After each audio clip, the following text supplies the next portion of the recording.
I'm a talk show host, researcher, lecturer, writer, and historian. So it is Sunday, April 9th, 2023. Easter Sunday, Resurrection Sunday for some. Hope everybody's doing well. So I did a Facebook post today that got about 1,400 likes, 1,500 likes. And it dealt with some of the origins of Easter. And it talked about Easter, Ishtar, Oistra. And I said we would do a broadcast tonight dealing with this history. Okay, so normally on Sundays, I'm on 9:10 a.m. the Superstation WFDF here in Detroit. Since it is Easter Sunday, the radio station is shut down for live shows. So I said we'll broadcast here. Okay. So I hope everybody's doing well. Share this broadcast on your social media platforms. You're going to learn a lot today, a lot about history, a lot about some ancient history as well. And also we'll give you information about the online history classes that I teach on Saturdays and Sundays. Ancient Kemet, the Moors, and the Ma'afa, understand the transatlantic slave trade, what they didn't teach you in school, and Black resistance movements from the Haitian Revolution, U.S. Civil War, Civil Rights Movement, and Black Power Movement. All right. So let's look at the post that I did today. Many of you saw it and commented on it. It's on our Facebook fan page, The African History Network, The African History Network. And I did a few posts. Let's look at this here. So yeah, this one here got 1,500 likes. Let's flip over and look at this. If you don't follow us on our fan page, The African History Network, you should. So you definitely want to do that. Turn on live notifications so you know when we go live also. Okay, so this is the post that I did today. And it says, and hopefully you can see this. Let's see if we can zoom in some on this here. All right, that's about the best I can do. Okay, so it says, first of all, we have this painting here depicting the Last Supper with African people as Yeshua or Jesus and his 12 disciples as Africans, okay, because we know these were African people. It says Easter is a movable Christian holiday or a movable feast celebrating the resurrection of Yeshua, Y-E-S-H-U-A. And Yeshua means Jah is salvation in Hebrew. Jah is salvation. Or Jesus, which is the Greek form of Joshua, Joshua. Now, Easter is celebrated on the first Sunday following the first full moon, following the vernal equinox. The first Sunday following the first full moon, following the vernal equinox. The vernal equinox, and vernal is Latin for spring, S-P-R-I-N-G. Vernal is Latin for spring. The vernal equinox marks the first day of spring, which usually comes on March 20th or March 21st. And when Easter is celebrated, is based upon astronomy. Okay, when Easter is celebrated, is based upon astronomy. This was one of the results of the First Council of Nicaea in 325 AD, one of the first of about 21 ecumenical councils from 325 AD to about 1870. And we know as a result of the Third Council of Trent in 1563, we know as a result of that, they're trying to recalculate when Easter is going to be celebrated. So this leads to the creation of the Gregorian calendar, introduced by Pope Gregory the 13th, about 1582, 1583, Common Era. Okay, so that is the calendar that we use today. Prior to the Gregorian calendar, they were using the Julian calendar, named after Julius Caesar. All right, so unfortunately, a lot of African Americans celebrate Easter, but don't know when to celebrate it, besides it being on the calendar or their pastor telling them Easter's coming up, and celebrate Easter, and we're going into Lent, the 40-day period of sacrifice, and you give up something for Lent, things of this nature. All right. Okay, so this deals with astronomy. Okay, let's continue. Now, I said that you can look up Easter in an encyclopedia or dictionary, and it would tell you when Easter is celebrated. Okay, and so we're going to deal with some of this history today. So we got 1,500 likes so far, about 274 comments, 480 shares. All right, so let's look at, let's continue.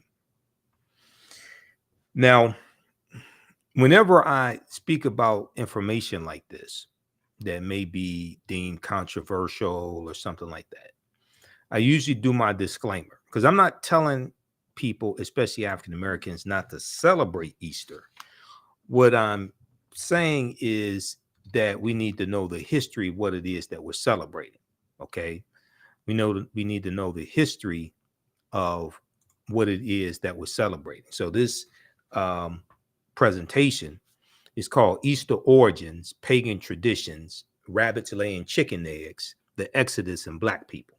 Okay, Easter Origins, Pagan Traditions, Rabbits Laying Chicken Eggs, the Exodus, and Black People. And I know the 10 Commandments was on this weekend, and a lot of our people sit up every Easter and watch the 10 Commandments, and watch Yul Brynner portray Ramses II, Remetsu, and watch Ann Baxter portray Nefertari.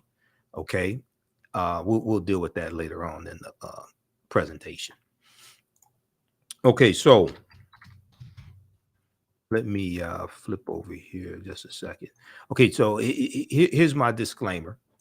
I know I may say some things that are outside the circumference of your own awareness. Okay, just because you may disagree with it or don't like it does not mean it's not true. It just means you have to understand what it is that I'm talking about. So I usually have people put their fingers together to form a circle, and I usually say something like this: the space inside this circle represents my realm of knowledge. Everything that I think I know about whatever I think I know is represented within the circumference of this circle. I must keep in mind that there are still things to know that exist outside the circumference of my own awareness. Now, the reason why I say this is because oftentimes when people hear something that contradicts what they've been taught, what they believe, or what they think they know, they automatically reject it without doing any research to determine the validity of the new information that they're learning. And at the same time, they usually don't use that same level of scrutiny to analyze, critique, or reevaluate what it is they believe or what they think they know. So just because you know everything that you know about what you know does not mean you know everything there is to know about what you know. There's still things that exist outside of the circumference of your own awareness. All right. So those are some of the things that we're going to deal with in today's broadcast. All right. And I encourage people to read the books African People and European Holidays and Mental Genocide by Dr. Shaka Musa Barashango, book number one, and book number 2, African People and European Holidays and Mental Genocide. Because in these books, he deals with the history of all these European holidays that we have been taught to celebrate. Okay. And once again, I'm not telling African Americans don't celebrate Easter, but you should at least know the history of what it is that we have been taught to celebrate. Okay, we should at least know the history of what it is we've been taught to celebrate.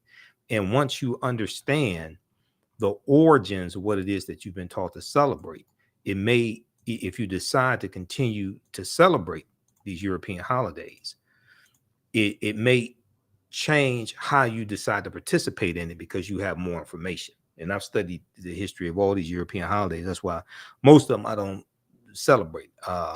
Mother's Day, Father's Day, yeah, I do that. But Christmas, Easter, Valentine's Day, Thanksgiving. Now we may get together with family for Christmas and Easter and the Thanksgiving or Misgiving Day. We may get together with family Yeah, we should get together with family on those days, but we have to do have a better understanding of what it is that we're taught to participate in. Okay, it's just like during St. Patrick's Day. I posted here on our fan page, the African History Network. I said, if you celebrate, if you wear green on St. Patrick's Day, will you wear red, black, and green on African Liberation Day? If not, why not? Which is May 25th, African Liberation Day. Okay. So we've been taught to celebrate these holidays going back to when we were children. And even as adults, we really don't understand the history, what it is we've been taught to celebrate. Okay. So let's look at some history dealing with Easter. And we're going to look at a few different sources here. And you don't have to take my word for any of this. Proper documentation ends all conversation. Okay. You can go research this yourself. This is why I'm going to give you sources to go research this yourself. All right. So Easter is a movable feast. We're going to look at what determines when Easter is celebrated. Why is it on a different date each year? We know it celebrates the resurrection of Yeshua, who in English we've been taught to call Jesus. But if he was crucified on a Friday, and then resurrected if he was crucified on a particular date and resurrected that Sunday on a particular date, why don't we commemorate it on that particular date on that particular date each year? All right, so let's look at this. Now, what is Easter? Easter is a Christian holiday. It's actually the most important holiday in Christianity. Easter is a Christian holiday that celebrates the belief in the resurrection of Yeshua, or Jesus the Christ. Jesus the Christ, because Christ is a title, not a name, coming from Christos, which is Greek, coming from the Kemetic charest, meaning the rising of the Spirit. And Christ basically refers to anointed or the anointed one. In the New Testament of the Bible, or the Helios Biblos, the Sun book, Helios meaning sun, S-U-N, not the S-O-N. In the New Testament of the Bible, the event is said to have occurred 3 days after Yeshua was crucified by the Romans and died in roughly 30 AD or 30 Common Era. Okay, 30 Common Era or 30 AD, Anno Domini, in the year of our Lord. Anno AD does not mean after death. The holiday concludes the Passion of Christ, a series of events and holidays that begins with Lent, L-E-N-T, Lent, which is a 40-day period of fasting, prayer, and sacrifice, and ends with the Holy Week, which includes Holy Thursday. Okay, this is a celebration of Jesus, celebration of Yeshua's Last Supper with his disciples or apostles. Okay, the Last Supper, the 12 apostles, also known as Maundy, Thursday, M-A-U-N-D-Y. Then you have Good Friday, where Yeshua was crucified. So you have Good Friday, was this the observation of the crucifixion of Yeshua or Jesus. And then you have Easter Sunday, which many people today call Resurrection Sunday. Okay, Resurrection Sunday. And if we talk about resurrection, okay, now this may go outside the circumference of some people's awareness. Okay, so when we talk about resurrection, the first one to be resurrected, we know, was Asar. Okay, going back to ancient Kemet and going back to the story of Asar, Aset, and Heru, who the Greeks called Osiris, Isis, and Horus. And we know that the Tekken, or the Washington Monument, is a symbol of Asar's resurrection. Okay, his body was cut up into 14 pieces by his brother Set, and it was Set, his wife, who the Greeks called Osiris, that went and collected 13 of the 14 pieces. And the one piece that was missing, according to one version of the story, it was eaten by the Nile catfish. That was the phallus, the penis. They erect a Tekken, which is a symbol of the resurrection of the African king Asar. It's a symbol of transformation and resurrection. And we know there were about 1,200 Tekenu all throughout ancient Kemet. In the Washington Monument is a Tekken. The Washington Monument is an African symbol. And we know 50 of the 56 signers of the Declaration of Independence were Freemasons, including George Washington. And there were 1,200 Tekenu all throughout ancient Kemet. Today, there are less than 12. So when we deal with, we're going to get deeper into this. Now, this may, once again, this may go outside the circumference of some people's awareness. Okay. So I can prove what I'm talking about. Proper documentation ends all conversation. Okay. I can prove what I'm talking about. And those that understand history know this. Okay. Because we're gonna get deeper into this. I'm gonna give you some sources to go research. You don't have to believe a word that I say. Go research this yourself. Proper documentation ends all conversation. So we look at the Tekken, which is a symbol of resurrection, the symbol of the resurrection of the African king Asar, who comes from the what's known as the first holy trinity of Asar, Aset, and Heru, who the Greeks called Osiris, Isis, and Horus. And you have the Tekken that's been taken. You have different Tekenu that have been taken from Kemet, from Egypt, from the Nile Valley region of Africa, taken throughout the world. They're in New York City. One has been taken in New York City, Paris, France, Berlin, Germany, Vatican City, etc. Okay, so this connects us right back to African history, African culture. Now, if we go back to, let's go back to the previous slide here that I was looking at dealing with Easter, because all of this is connected.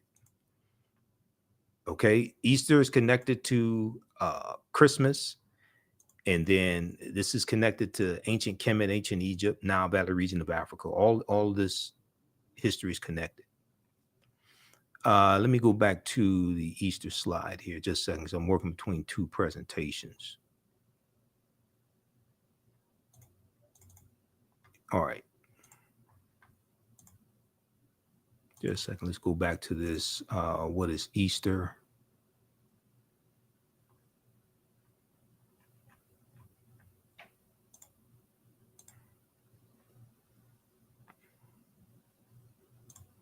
All right, hold on. Okay, here we go. Got to put that back into presentation format.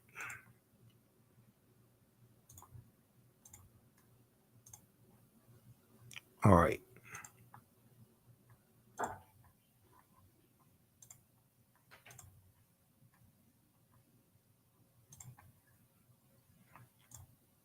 Okay, just a second here. Let me resume slideshow. There we go.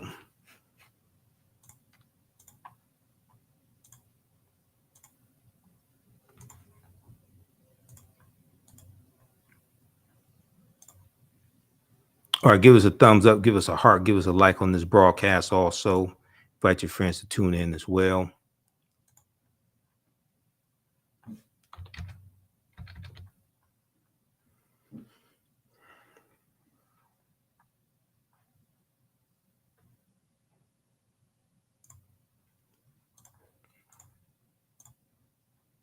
All right, let's continue.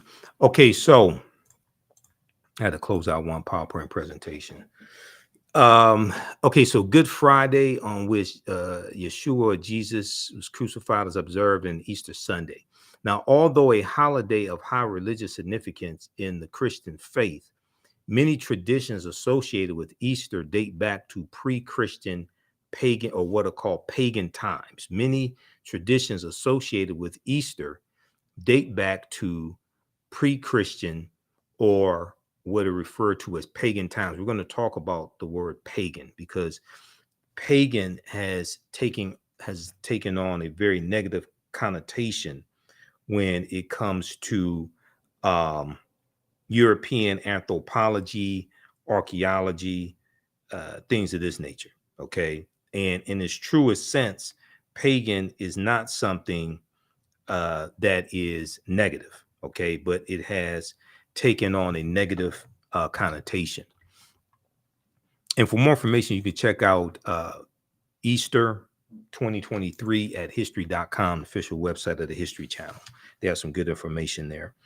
Now, in Eastern Orthodox Christianity, which adheres to the Julian calendar, which is the calendar before the current calendar that we use today, which is the Gregorian calendar.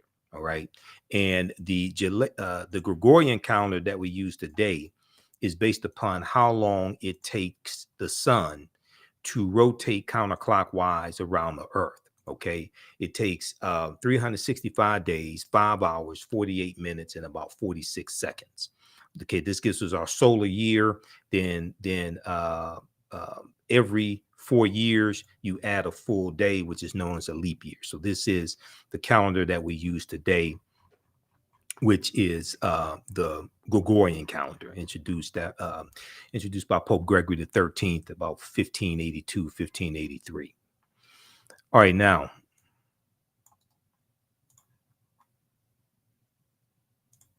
All right, let's continue.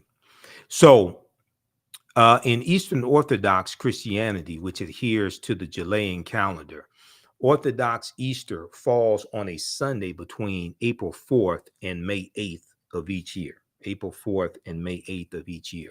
In some denominations or Protestant Christianity, Easter Sunday marks the beginning of Easter tide, or what's known as the Easter season. Easter tide, or what's known as the Easter season. And Easter tide, the Easter season, ends on the 50th day after Easter, which is known as Pentecost Sunday, or you may hear it referred to as Pentecostal Sunday. Okay. So this is 50 days after Easter. Now, in Eastern Orthodox branches of Christianity, Easter Sunday serves as the start of the season of Pascha, Pascha, which is Greek for Passover. And we're going to talk about Passover as well. And we're going to talk about the Exodus that we read about in the Helios Biblos, the Sun Book, but that we see depicted in the 10 Commandments with Yul Brynner. Okay, so you don't, we have to talk about the Passover. Okay, so the start of the season of Pascha, which is Greek for Passover, which ends 40 days later with the holiday known as the Feast of the Ascension. The Feast of the Ascension. Okay. Now, so what determines when Easter is celebrated? Because Easter falls on a different date each year. So if Yeshua resurrected on a particular Sunday, why don't we commemorate that particular date? Okay. Each Sunday, whether it was April 25th or May 2nd, whatever it is. All right.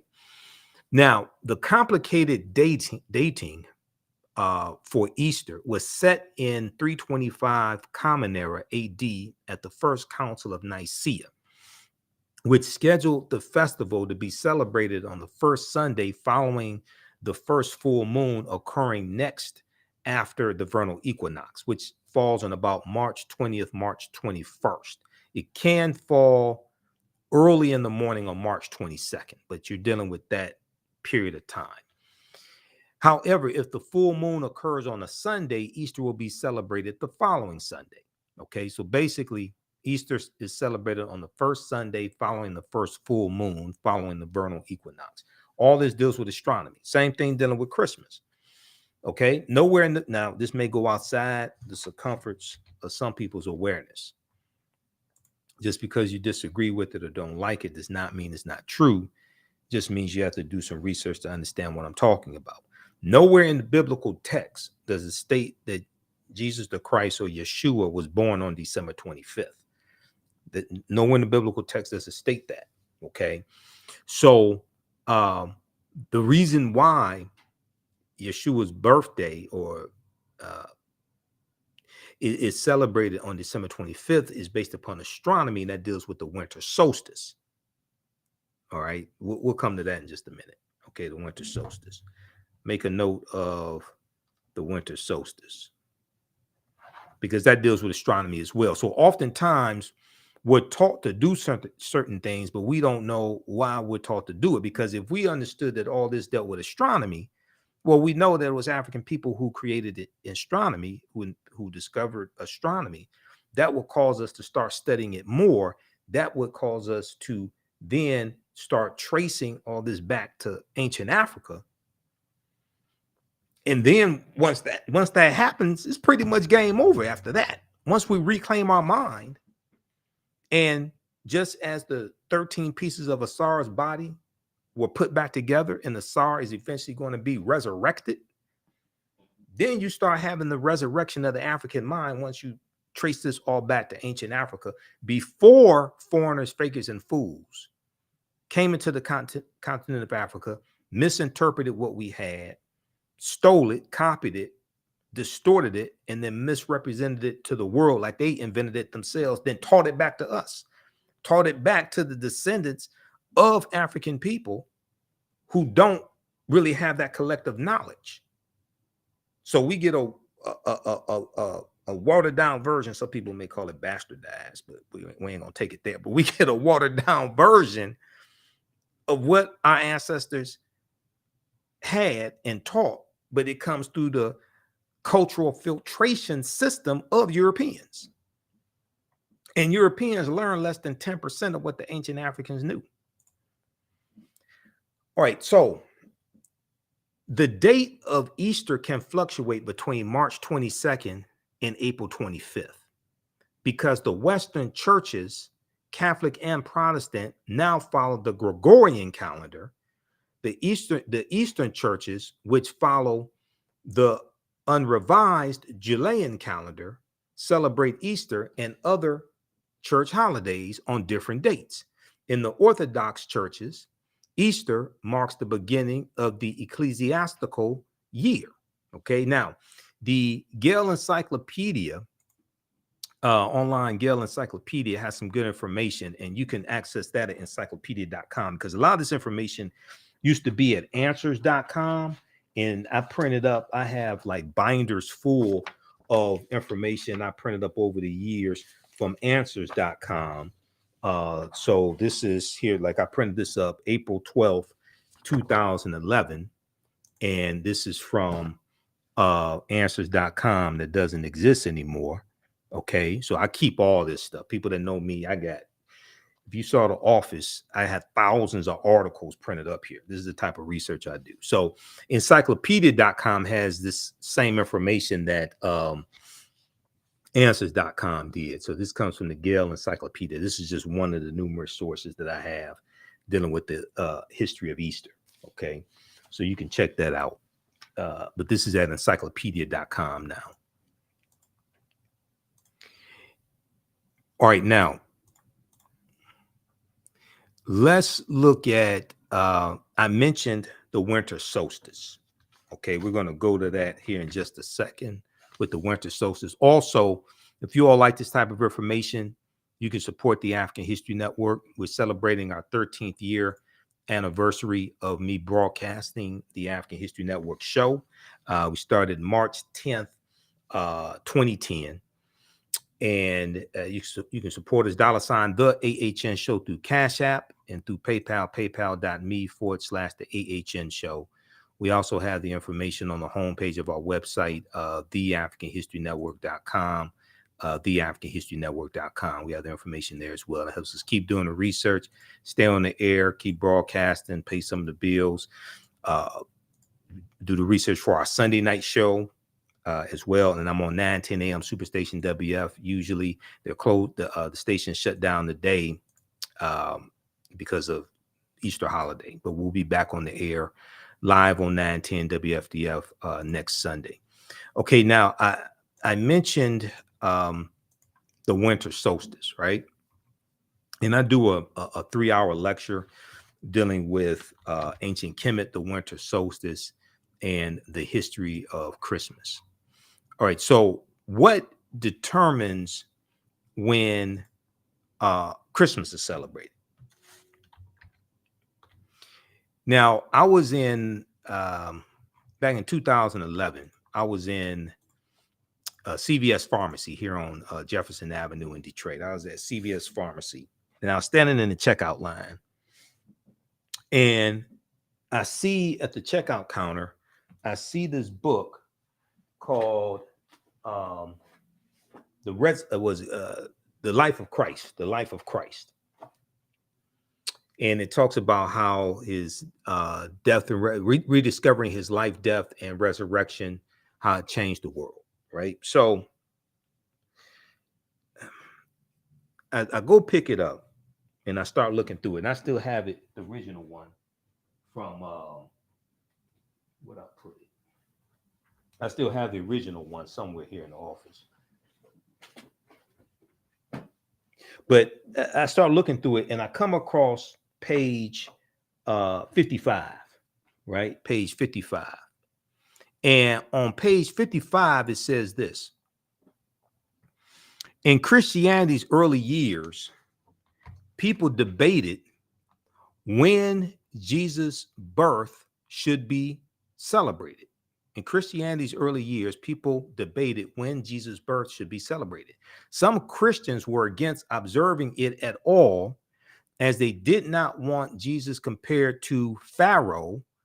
They don't tell you which Pharaoh, because Pharaoh is a title, not a name. Compared to Pharaoh and Herod, whose birthdays were commemorated. But in the 4th century, Common Era AD, Pope Julius I made it official. Christ's birth would be celebrated on December 25th, referring to Yeshua or Jesus the Christ, because Christ is a title, not a name. And in the Helios Biblos, you know, it is referred to as Jesus of Nazareth. Okay, but the title, the name, the word Christ is a title, so it's Jesus the Christ. Now, December 25th was already considered the birthday of the Son, not the S-O-N, but the S-U-N, the Son of God, not the S-O-N, but the S-U-N. Using the technology available at the time, ancient astronomers observed that on December 25th, the days started getting longer again. They recognized the date as the winter solstice. The winter solstice, when the sun is born again each year. So the winter solstice, so what happens is around December 21st, the sun moves into its lowest point in its journey throughout the 12 constellations. And from December 22nd, 23rd, 24th, it appears that the sun does not move. The sun stands still, or the sun is dead for 3 days. Then on December 25th, the Son of God, not the S-O-N, but the S-U-N, moves 1 degree northward.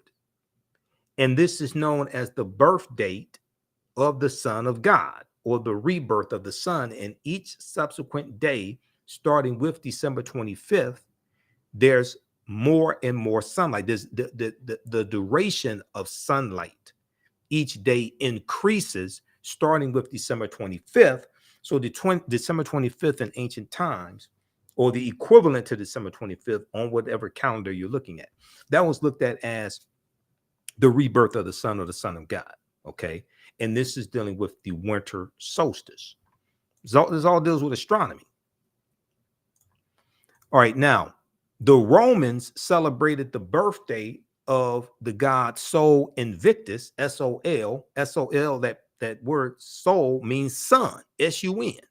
Sol Invictus in Latin means unconquered sun. They celebrated the birthday of the deity Sol Invictus on December 25th. The day was also recognized as the birthday of Mithra, the sun deity of the ancient Persians, and December 25th was also the birthday of Attis, A-T-T-I-S, an agricultural deity or god worshipped in Asia Minor. By choosing December 25th, the Christian church avoided upsetting the masses. No one wanted their festivals canceled, so the Christian church simply combined this new Christian holiday with pagan traditions. So as the Romans are conquering people and bringing more people under control of the Roman Empire, they're incorporating into the Christian celebration. They're incorporating into the Christian celebration what people are celebrating that they're conquering, what people are already celebrating that they're conquering. They're incorporating that into it. And that's one of the ways you get people to accept your cultural traditions and your ideologies, by incorporating aspects of what they are already celebrating into what you are imposing upon them, so they see similarities, is something familiar to them, and they're less likely to fight against it or rebel against it. So this came from The Life of Christ. Okay, the book The Life of Christ. This is from the National Bible, was it the American Bible Society? Okay, and it's distributed by Time Home Entertainment Books, like Time Life Books, Time Magazine, all of that. So what happened was, this was the 2011 edition, and I did a number of presentations and have excerpts of it online, things like this. And I bought this book. This book was like $12. I bought this book specifically for what's on page 55, because I said, people are not going to believe this. I already knew this history, okay, from numerous sources. I mean, you read Christianity Before Christ by Dr. John G. Jackson. He breaks this history down there, and Tony Browder talks about it in Nile Valley Contributions to Civilization. All right, and I've got Christianity Before Christ right around here. I just saw it before we started right here, before we started the broadcast. So yeah, right here, Christianity Before Christ by Dr. John G. Jackson. So what happened was, a sister reached out to me who watches my broadcast. This was probably about 2012. She said that she purchased the new edition of this, which was like the 2012 edition. She purchased that, and the information that's on page 55 was not in that new edition. Okay, not the singing group, not Ronnie, Bobby, Ricky, and Mike and Johnny, not the singing group, but the new edition of the book, the 2012 edition. They didn't have that information in there. Okay, because I was telling people, go get this book. You ain't gonna believe this. They're telling you where this stuff comes from. All right, now they've come out with a new version, and I bought this last year. I bought this in April of 2022. Now, this is called The Resurrection of Jesus. I haven't had time to scan this one. The Resurrection of Jesus. Okay.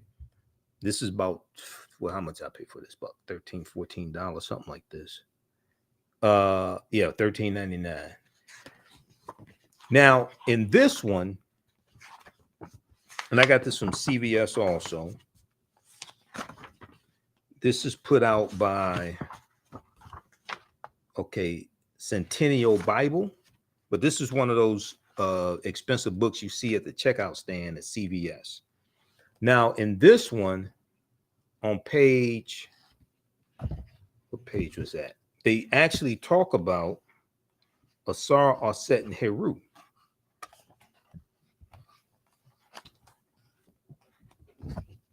Hold on, I had it bookmarked.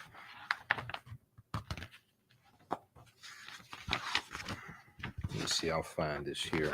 Because what they said was, and they actually had a picture of Aset, and they're trying to separate where all this stuff comes from.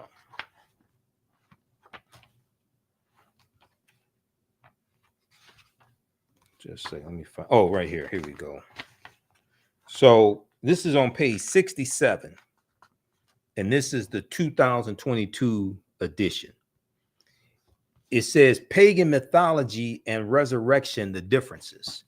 So I guess they got a whole lot of feedback, and somebody said, okay, now look, you need to come out here and you need to distance yourself, because we don't want people thinking this goes back to ancient Kemet, ancient Egypt, because then they're going to start reading Nile Valley Contributions to Civilization by Tony Browder, and they're going to read Christianity Before Christ by Dr. John G. Jackson. They're going to read African People and European Holidays by Dr. Shaka Musa Shango. You know, they're going to start listening to the African History Network, all this. Then it's going to be like Lil Flip said, game over. So we can't let them know where all this stuff comes from. So it says here, pagan mythology and resurrection, the differences. It has become commonplace to argue that Jesus's resurrection is simply one more example of a common motif in ancient mythology, in which a hero dies and rises again. Okay, advocates of this position point to parallels between Jesus and the Greek gods Attis and Adonis, or the Egyptian gods Horus and Osiris. But a deeper inspection shows the parallels are forced. They say the parallels are forced, and the resurrection account of Jesus bears little resemblance to these mythological fables. They call, see, if you read Kersey Gray's book, The World's 16 Crucified Saviors, and I got that book somewhere here in the office. It's probably on the other side. You read Christianity Before Christ by Dr. John G. Jackson. They go through and show the similarities between all these crucified saviors. But a deeper inspection shows the parallels are forced, and the resurrection account of Jesus bears little resemblance to the mythological fables. Then they go on to say pagans did not believe in resurrection.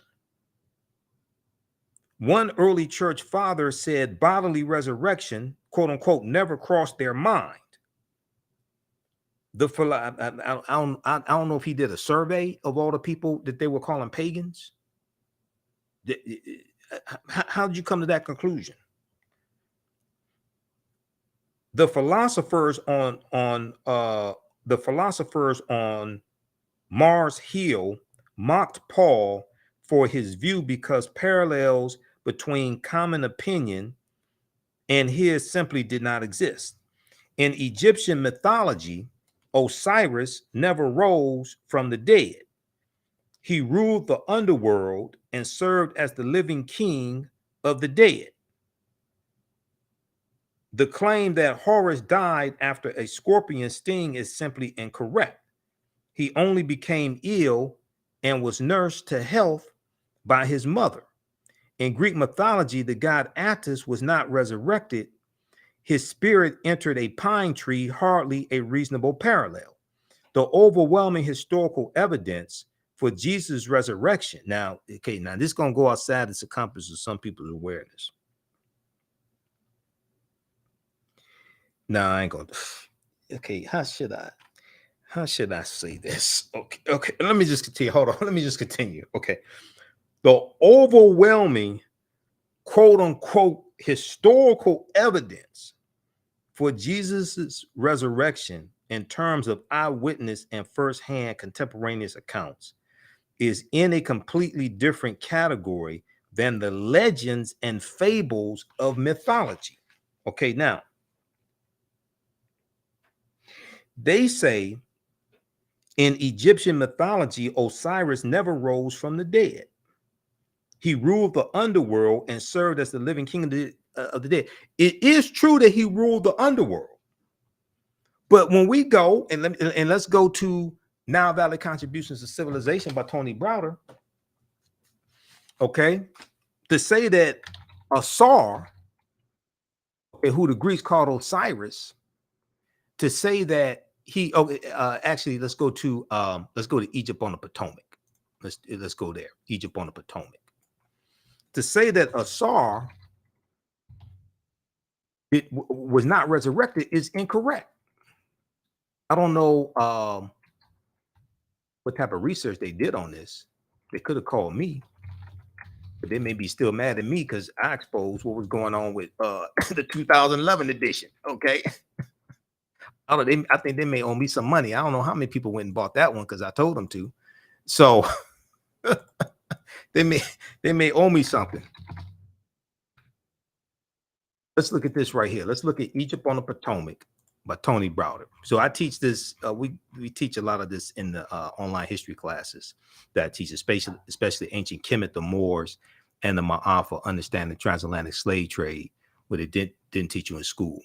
Let's look at page 13 of Egypt on the Potomac. Okay, let me flip over to this here, right here. Let's look at page 13. Now this is Heru this is Heru, the sun, in the falcon, in the form of a falcon. Okay. If we go and look at, this is page 13. Let's go back to page 12 of Egypt on the Potomac by Tony Browder.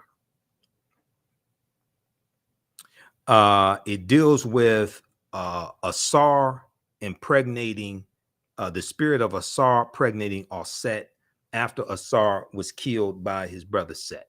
Okay. The spirit of Asar impregnated his wife, and 9 months later, the virgin Set gave birth to their son Heru on December 25th. If this story, and we can back up a little bit here, page 10.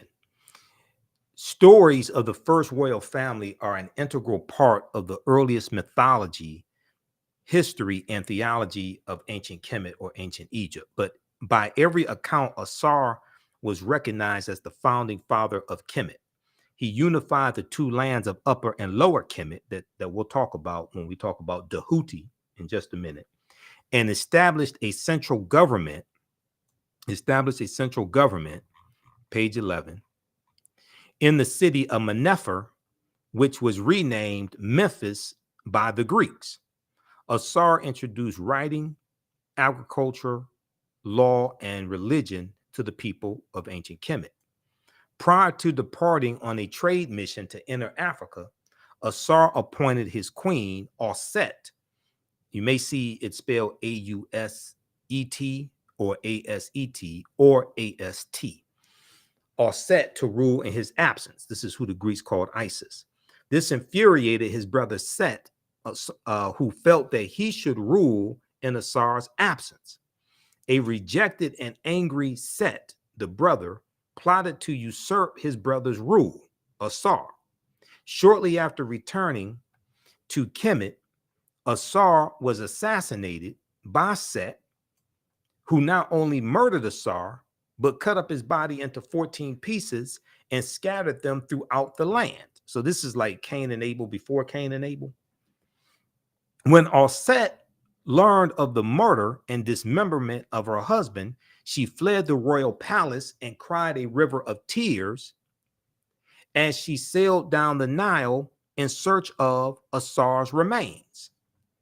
Okay, now Set eventually found 13 of the 14 pieces of Asar's body.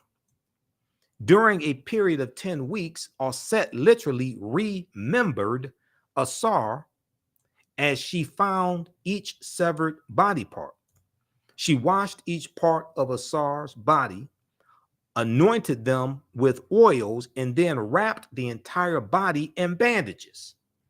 Set created the first mummy in Kemetic history or ancient Egyptian history. It took her 70 days to find, reassemble, anoint, and embalm her husband, Asar. Thus, 70 days became the period for the mummification process that ancient Kemetic priests would follow for the next 3,000 years. Prior to Asar's burial, Set reflected on their brief life together. She loved her husband dearly, even though they had never consummated their marriage. Set was still a virgin and grieved because she would never bear Asar's children and produce an heir to his throne.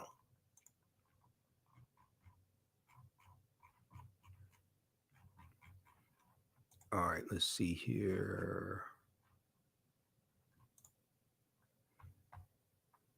Okay, let's continue. For some reason it's coming up blurry. Let me try to fix this. All right.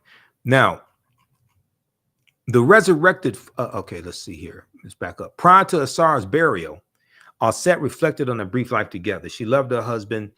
Aset was still a virgin and grieved because she would never bear Asar's children and produce an heir to his throne. That's page 11. Let's go to page 12. Miraculously, the spirit of Asar answered his wife's prayers and visited her body and visited her before he was laid to rest. This is the spirit of Asar. The spirit of Asar impregnated his wife, and 9 months later, the virgin Aset gave birth to their son Heru on December 25th. If this story sounds familiar, it is because it has been modified and retold by many cultures for over 5,000 years. Yet it is the first story in recorded history of the impregnation of a virgin by a Holy Spirit and of a virgin birth. We're going to deal with more information on that, because Browder talks about this in Nile Valley Contributions to Civilization, also page 95. Now, throughout his youth, Heru, the son, was told of the great deeds of his father as he was gradually prepared to pursue his life's work to avenge the murder of Asar and reclaim his father's kingdom. As an adult, Heru confronted his uncle Set and defeated him after a protracted battle. Now, this is where it's the Asarian drama. It's called the Asarian drama. This is where the story of Star Wars comes from with George Lucas. This is where the story of Star Wars comes from. And Luke Skywalker killing Darth Vader, but he resurrects his father. Darth Vader is his father, but he resurrects the good out of Darth Vader. So he, at the end, when you watch Return of the Jedi, because you have the trilogy before they came out, all these other movies, you had the trilogy: Star Wars, Empire Strikes Back, and Return of the Jedi. It's in Return of the Jedi that Luke Skywalker kills Darth Vader, but before Darth Vader dies, Luke Skywalker resurrects the good out of Darth Vader. Anakin Skywalker, he resurrects the good out of him, and Darth Vader kills the Emperor, okay, to save Skywalker's life, and Skywalker is his son. All right, and we dealt with Obi-Wan Kenobi being who really sacrifices himself also, and we deal with the spirit of Obi-Wan Kenobi. But George Lucas, his mentor's name was Bill Moyers. Joseph Campbell. Joseph Campbell wrote a book called The Power of Myth. And Joseph Campbell taught George Lucas about all these different mythologies from different cultures. One of them was dealing with Asar, Aset, and Heru. This is where this comes from. In the Jedi Knight, I interviewed Professor Kabahaya Watha Kamene about this back in like 2015, 2016. The Jedi Knight come from the Jed column, which represents the spine of Asar. Okay, so there's an African origin to Star Wars.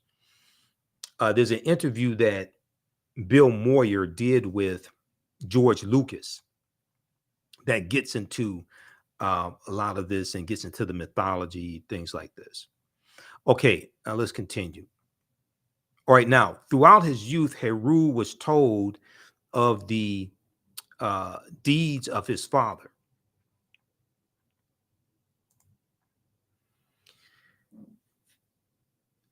He was told of the great deeds of his father as he gradually prepared to pursue his life's work, which was to avenge the murder of Asar and reclaim his father's kingdom.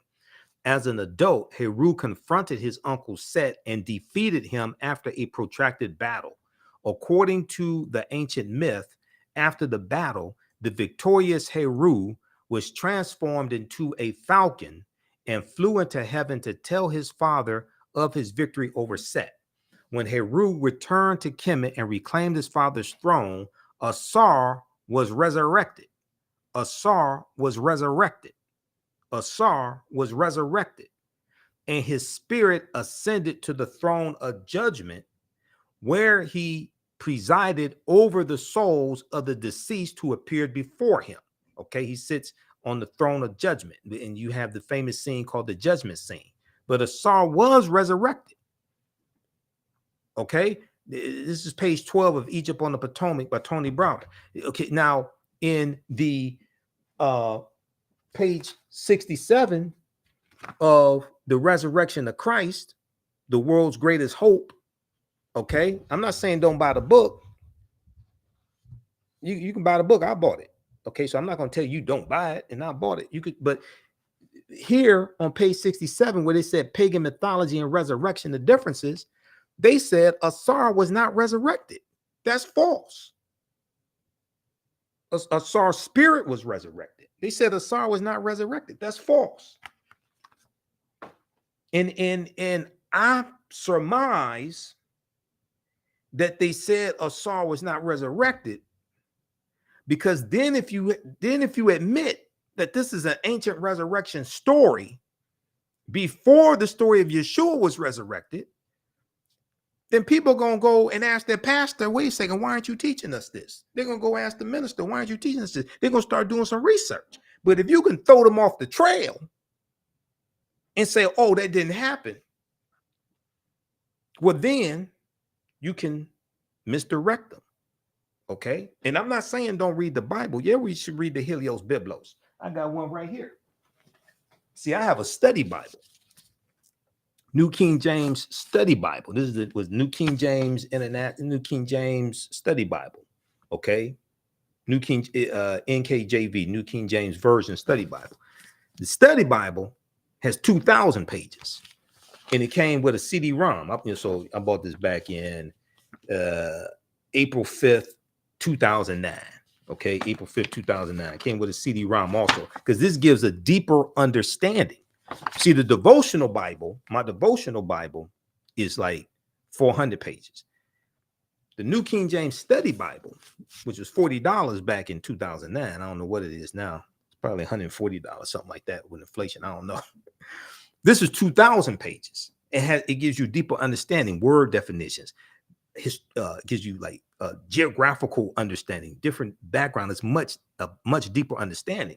The devotional Bible is the Bible that people sit up in church and look at when the pastor talks and they say amen and hallelujah, things like this, and don't know what he's talking about. Okay, that's the devotional Bible. All right. Okay, let's continue here. Amen coming from the Amen priest and priestesshood, also coming from ancient Kemet as well. Okay, I don't want to get too deep into this, but so some people, so this is going to start causing people to ask questions, right? You don't have to believe a word that I say. Go do your own research. This is why I provide you with the sources. Proper documentation ends all conversation. And if I can get you to start asking questions, then you start seeking out answers. Okay. If we look at this piece right here, and I talk about this in my classes, there's a good article, but there's a good paper that deals with what's called the mystery religions. The mystery religions. And it talks about the influence of Asar, Aset, and Heru, or what the Greeks called Osiris, Isis, and Horus. It talks about this, right? Now, it's not written by Dr. Yosef Ben Yachanan. It's not written by Tony Browder or Professor James Small or Dr. John Henrik Clark or Professor Kabahai Watha Kamene or Dr. Ray Hagins, anything like that. It's not written by them. It's written by Dr. Martin Luther King Jr. when he was at Crozier Theological Seminary between November 29th, 1949 and February 15th, 1950.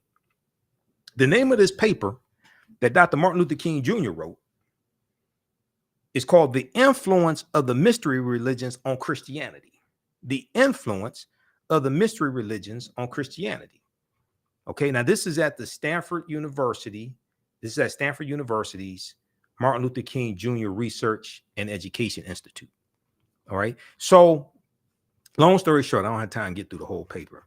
But when we look at this here, what he is talking about is the influence on Christianity of these different mystery religions that are a retelling of the same story of the virgin birth, adoration, annunciation, then a resurrection of a savior.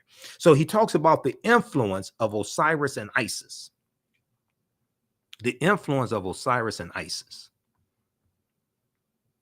Dr. Martin Luther King Jr., 1949-1950, said the Egyptian mysteries of Isis and Osiris exerted considerable influence upon early Christianity.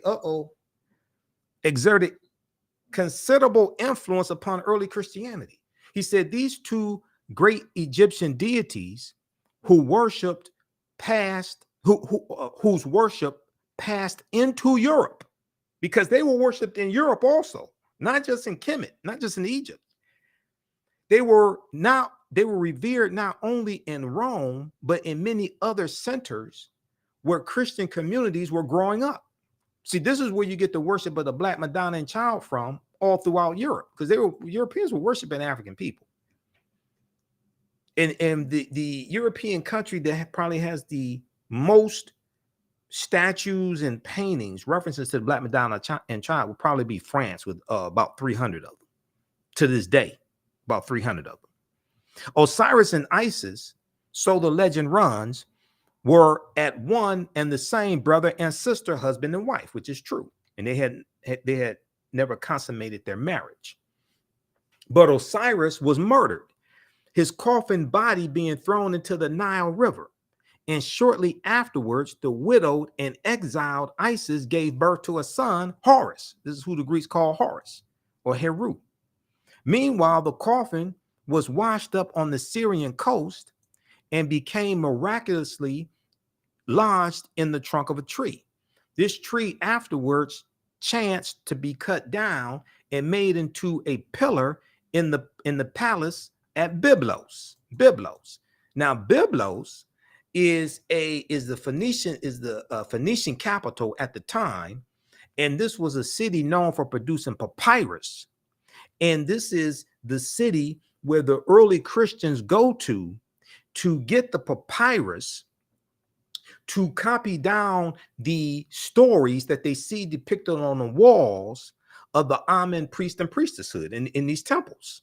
Okay, and they copy these stories down and put them into a book. After recovering Osiris' dismembered body, Isis restored him to life and installed him as king in the netherworld. Meanwhile, Horus, having grown to manhood, reigned on earth, later becoming the third person of this great Egyptian trinity. Okay, so read the rest of this. I don't have time to get through the whole paper from Dr. Martin Luther King Jr. This is why I tell people we haven't studied Dr. King. And every Dr. King day, we disgrace him with these watered down, try not to cuss, with these watered down Dr. King Day celebrations sponsored by corporate America. And I can listen. I know a lot of people mean well, but I can listen to them tell they ain't never studied Dr. King. He was a Black revolutionary. And I'm like, at least if you're going to read one thing about Dr. King, at least read his last book, Where Do We Go From Here? Chaos or Community, because he wrote 5 books. So when I see people, I know they mean well, but they keep doing these watered down,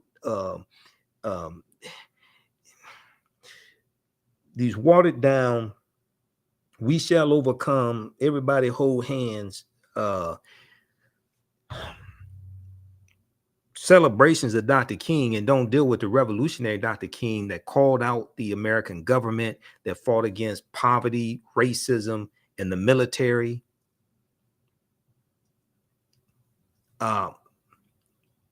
And toward the end of both of their lives, Dr. King and Malcolm X's ideologies were converging.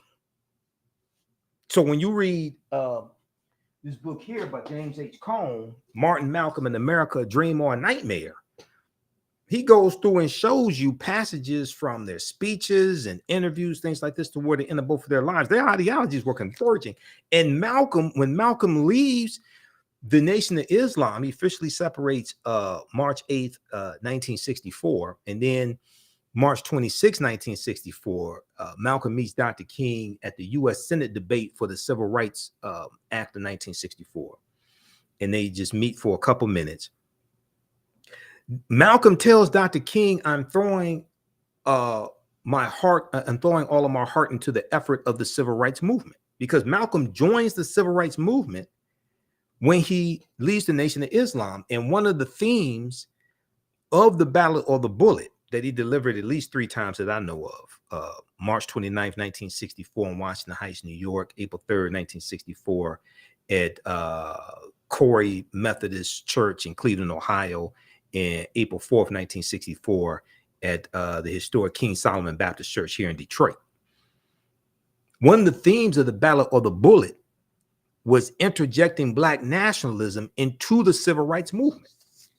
He was talking about radicalizing the civil rights movement. He talks about registering African Americans as independents. He's not telling people don't vote.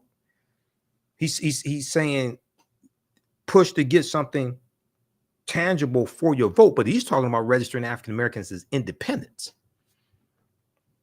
And then you read a speech from June 28th, 1964, his by any means necessary speech, where he announces the formation of the Organization of Afro-American Unity. That's a revolutionary speech, because he lays out the five planks of the OAAU's platform, and one of them is dealing with politics. Okay, being politically educated, registering people to vote as independents, voting intelligently. He talks about education. He talks about economics. Blackpast.org has the transcript of that speech. Everybody needs to read it, because most of us really haven't done a good job of studying either Dr. King or Malcolm X. Okay, let's continue here. How's everybody doing? How you all like this type of information? Give us a thumbs up, give us a heart, give us a like on this broadcast. If you want to support the African History Network, you can do so. $ the AHN show through Cash App. $ the AHN show through Cash App, also through PayPal, paypal.me/the AHN show. We have the information on the homepage of our website, also theafricanhistorynetwork.com. When you go to our website, it will show it to you right there.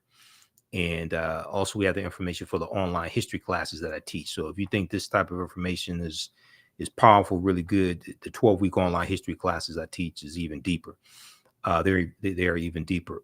Here's our Cash App information. Now, this is our official Cash App account, $ the AHN show, SHOW. When you go to it, it'll say Michael. Probably show my picture there. There's about 5 or 6 fake African History Network Cash App accounts out there I've identified. I'm still trying to get those shut down. When you click on our link right here, it shows our QR code also. This helps us keep doing the research, pay some of the bills, buy the books, keep producing our Sunday night show, etc. Okay. All right. And then the online history classes that I teach. Saturdays, I teach Ancient Kemet, the Moors, and the Ma'afa, understanding the transatlantic slave trade, what they didn't teach you in school. Our next classes are Saturday, April 15th, Saturday, April 22nd, Saturday, April 29th, 2 p.m. to 4 p.m. Eastern Standard Time. We do the sessions live. All the sessions are archived and recorded. The class now is on sale $60, regularly $130. Even after the course is over with, a year from now, 2 years from now, you can go back and watch the entire course. You have full access to it. And then the other class I teach on Sundays, Black Resistance Movements from the Haitian Revolution, U.S. Civil War, Civil Rights Movement, and Black Power Movement, 1800 to 1968. That's on sale $60 also. All right. So you can register for those. We have a bundle pack. The bundle was $120. The bundle is $100 for both classes. All right, let's continue here. And let's look quickly here, some of your comments. One pretty, who's this? One pretty, Okay, one pretty boy 11 said, "Good to see you and hear you, Mike." He must be a Kappa. Okay, he must be a pretty boy Kappa. Uh, John Jonna Matthews gave us about 1,400 thumbs ups, and we've got Wilbur, Sana, Eliab C. Um, one pretty boy said, "Facts." Let's see who's this. Cynthia Clark said Dr. King was woke. #love. Dr. King was brilliant. Ishmael Abdul said real interesting. We've got Cameron watching also. Sunflowers said good evening, everyone.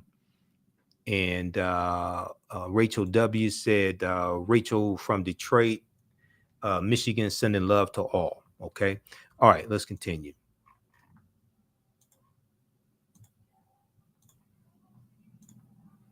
All right, now I want to go back to the Easter information, and then I want to go to page 95 of Nile Valley Contributions to Civilization by Tony Browder also, because this is important information there that helps us to better understand this history.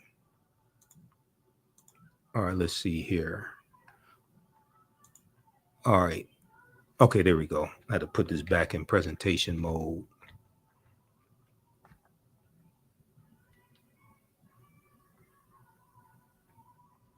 All right, stand by. I'm trying to get back to this here. There we go. All right.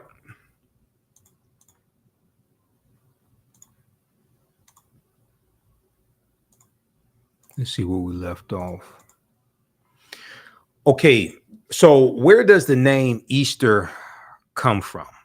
Where does the name Easter come from?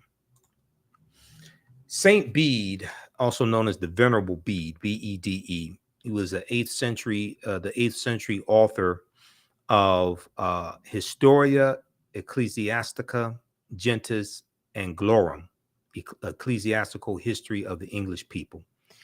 He maintains that the English word Easter, E-A-S-T-E-R, the English word Easter comes from Eostre, E-O-S-T-R-E, or Eostre, E-O-S-T-R-A-E, who was the Anglo-Saxon goddess of spring and fertility. The Anglo-Saxon goddess of spring and fertility.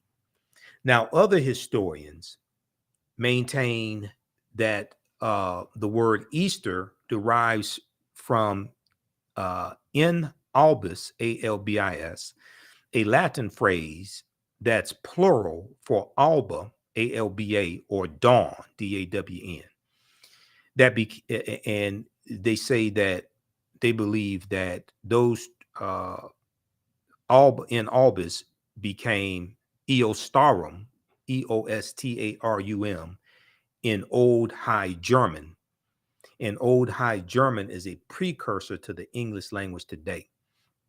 I'm going with Venerable Bede. The Venerable Bede's explanation makes more sense. Despite its significance as a Christian holy day, many of the traditions and symbols that play a key role in Easter observances actually have roots in pagan celebrations,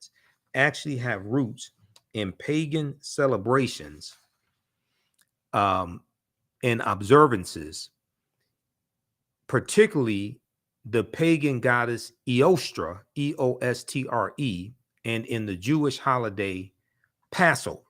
Okay, now, what is pagan? What is pagan? Now, pagan is a word that is misused to speak negatively about a group of people. If we look at the American Heritage Dictionary, and there are other dictionaries you can look at, Merriam-Webster, etc., pagan as a noun is an adherent of a polytheistic religion in antiquity, especially when viewed in contrast to an adherent of a monotheistic religion. So pagan is used negatively And to say that, oh, these people were backwards, these were heathens, they believed in many gods and things of this nature. Okay. Now, if we look at the etymological derivation of the word pagan, pagan comes from Middle English, from the late Latin word paganus, Paganus, paganus, from Latin meaning country dweller, civilian, and it also comes from pagus, which basically means country or rural district.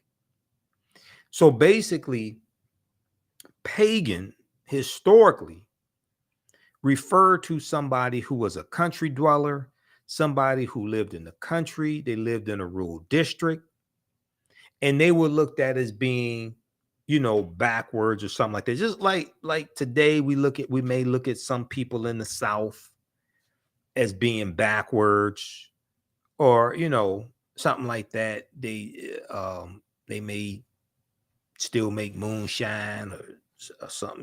They're in the country. You say that they're backwards. They may have an outhouse or something. So that's what pagan originally meant. Okay.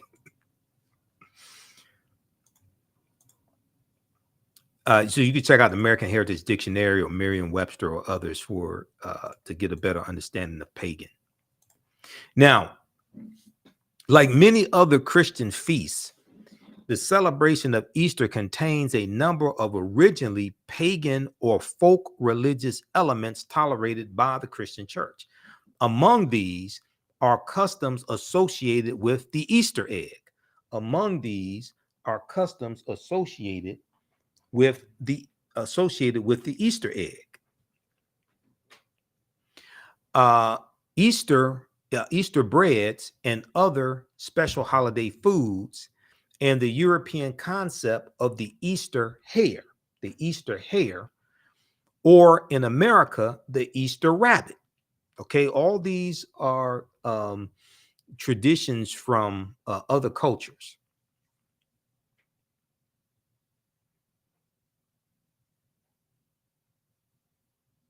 Now,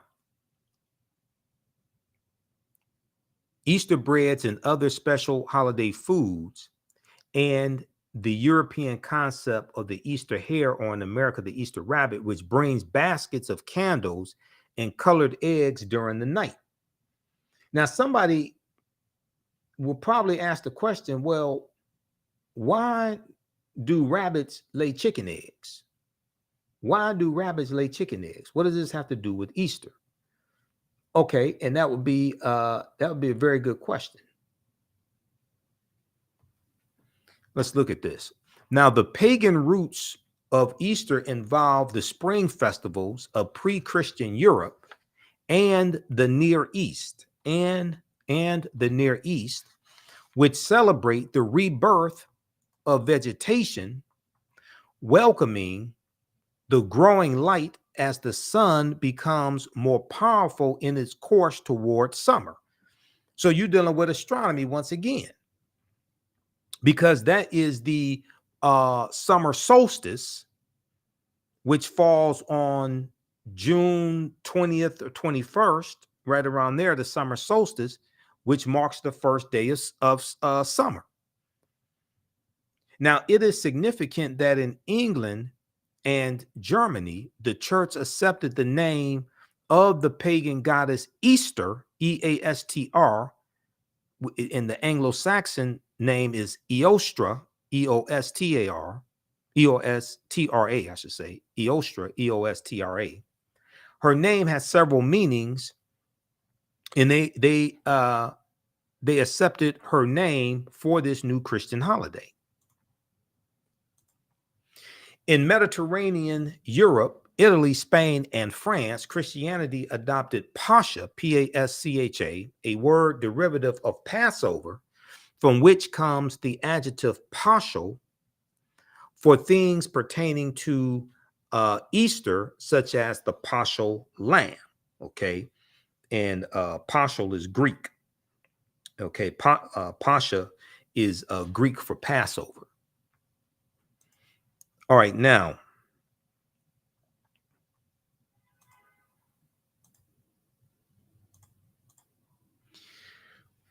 when we look at the goddesses Eostra and Ostara, the name Easter may have come from Eostra or Ishtra, Eastre, the Teutonic or Anglo-Saxon goddess of spring and fertility, whose feast was celebrated around the start of spring. She is associated with the hare, H-A-R-E, which is a large rabbit, and egg, both symbols of creation. So the rabbit or the hare, H-A-R-E, is a symbol of creation, just as the egg is a symbol of creation. So now we start seeing where these symbols come from that are put together in the Easter basket. And we have our children believing that rabbits lay chicken eggs because we don't know the backstory. Now, Ostara is a Germanic goddess who was always accompanied by a hare, a rabbit, possibly the ancestor of our modern Easter bunny. The association of both the rabbit and eggs with Easter is probably the vestige of an ancient springtime fertility rite. So, going back to the paper that Dr. King wrote dealing with the influence of the mystery religions, I don't know how many people know this, but ministers and pastors, things like this, when they go through the seminary, they take a class, at least one class in comparative religions. They take at least one class in comparative religions. So the information that Dr. King was talking about Osiris and Isis and Horus, things like this, the ministers know this because they study this in their comparative religion class. They know this information. Now, how much they let you know that they know, well, that's another story. Some of them will readily admit it. Others may act like they don't know what you're talking about or something, but they know this. So we have to, next Sunday, people are going to have a lot of questions. They may have a lot of questions. You may take notes and go ask your pastor or Bible study, your Bible study class Wednesday night. Ask these questions. That's not to challenge anybody. That's to get a better understanding. That's why in Bible study, you use a study Bible.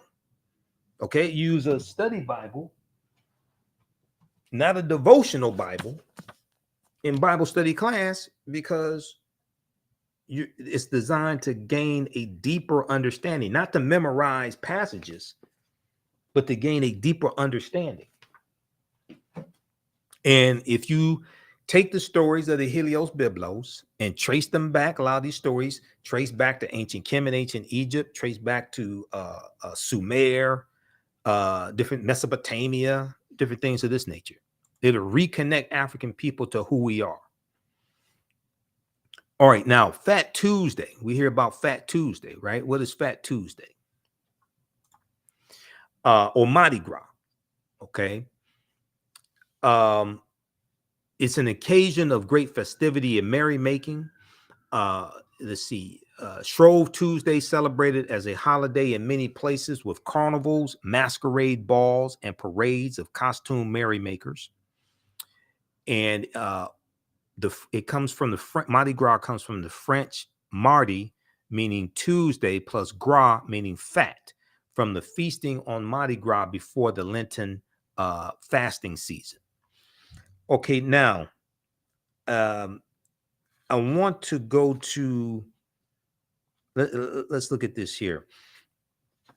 I saw some comments earlier today, and people were talking about Ishtar, the goddess Ishtar. And there's memes floating around on social media that try to say that Easter is named after Ishtar, okay, which is false. So let's look at this piece here from Scientific American called Beyond Ishtar, the Tradition of Eggs at Easter. beyond Ishtar, the tradition of eggs at Easter. And let me pull this up here. Where is this? I thought I had this. I think I have it up here. Yeah, this one right here from Scientific American. This is from March 31st, 2013.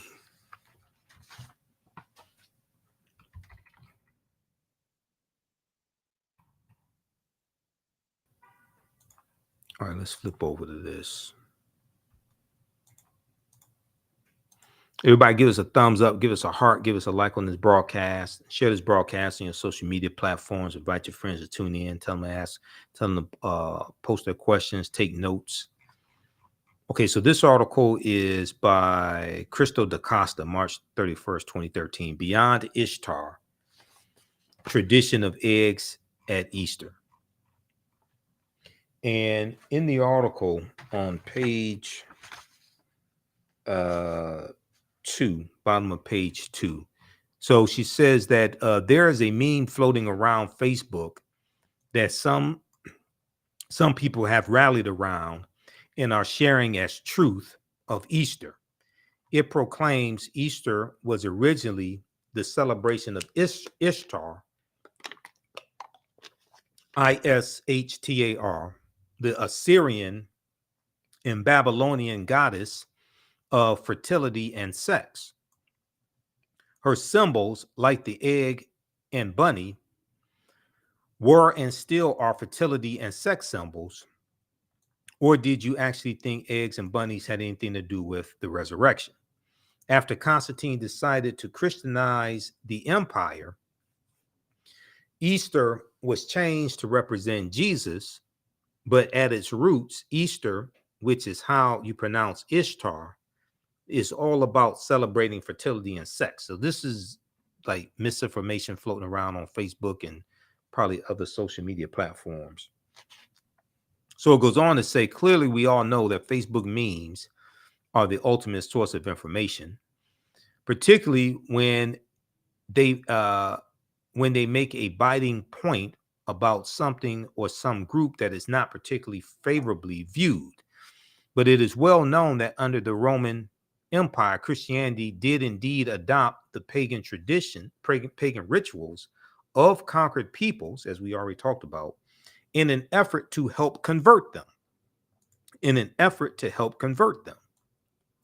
It worked very well. It worked pretty well as a strategy, as it allowed the conquered peoples to continue a semblance of their observances as they remembered, and with time, the population would be replaced with those who only knew the new traditions. So the elders die out, and then you have the children who don't know the traditions, who don't know the ways of their ancestors, and they just buy into the new traditions imposed upon them by the conquerors, by the colonizers. This is not a secret. However, there are a few things wrong with the Ishtar meme that a simple Google search will turn up. Now, Ishtar was the goddess of love and war and sex, as well as protection, fate, childbirth, marriage, and storms, S-T-O-R-M-S, storms.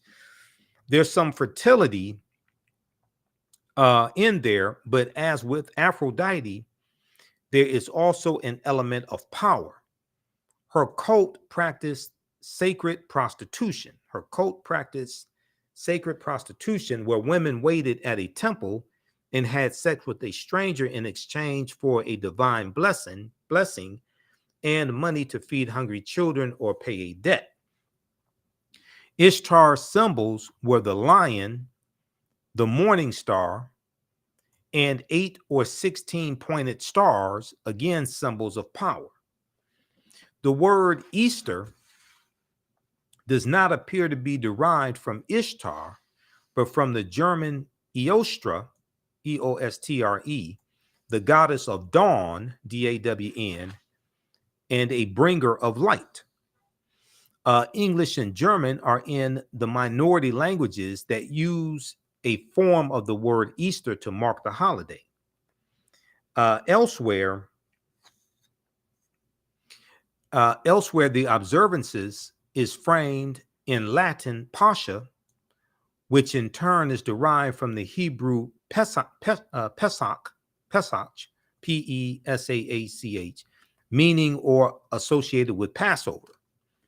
Ishtar and Easter appear to be homophones. They may be pronounced similarly, but have different meanings. So they may sound similar, but they're different. They're not the same thing. It's just like yesterday in my class, we talked about how Africa is not named after Publius Cornelius Scipio Africanus. Africanus is Latin, which means belonging to Africa or of Africa. And after the Battle of Zama in 202 BC, where Publius Cornelius Scipio Africanus defeats Hannibal Barca, the Battle of Zama is going to be after that he takes his surname Africanus. And the prefix in Africanus is in reference to the Afri, A-F-R-I, the Afri, who are a group of Black African people in Algeria and Tunisia. And Tunisia is in the area that used to be called Carthage. And the Carthaginians were Black African people, descendants of the Phoenicians, and they're also descendants of the Garamantes. And the Garamantes are a larger group of African people that the African Moors are descendants of, the Garamantes. So all this history is connected. Okay, now the article goes on to say, our helpful meme places the egg in Ishtar's domain, but Ishtar doesn't seem to be connected to eggs in any explicit way. However, there are plenty of other older traditions that involve the egg as a symbol of rebirth and feature it prominently in creation mythologies. Ancient Egyptians believed in a primeval egg from which the sun god hatched. Alternatively, the sun was sometimes discussed as an egg itself, laid daily by the celestial goose Seb, S-E-B, the god of the earth, or you may hear it referred to as Geb, G-E-B, Geb. The phoenix is said to have emerged from this egg. The egg is also discussed in terms of a world egg modeled by Khnum from a lump of clay on the potter's wheel. Okay, so you can read the rest of this here. But Easter is not from Ishtar, because this is kind of a lengthy article. This is at Scientific American. There are other sources on this also. Anthropology and Practice is the section. Scientific American. Beyond Ishtar, the tradition of eggs at Easter, written by Crystal DaCosta, March 31st, 2013. And Crystal DaCosta is she writes dealing with anthropology. Okay, so check this out. Now, I want to go to page. How's everybody doing? Wilbur said, thank you. Jonna Matthews said, that's what's going on now. Okay.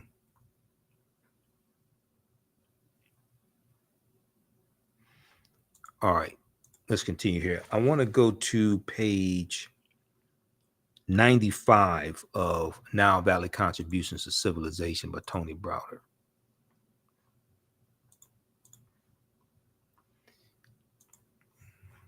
Let's look at this, because this gives us a deeper understanding here. And page 95, let's look at this here. So we talked about Asar, Aset, and Heru, who the Greeks called Osiris, Isis, and Horus. And page 95 of Nile Valley Contributions to Civilization Browder gives us a deeper understanding of this mythology.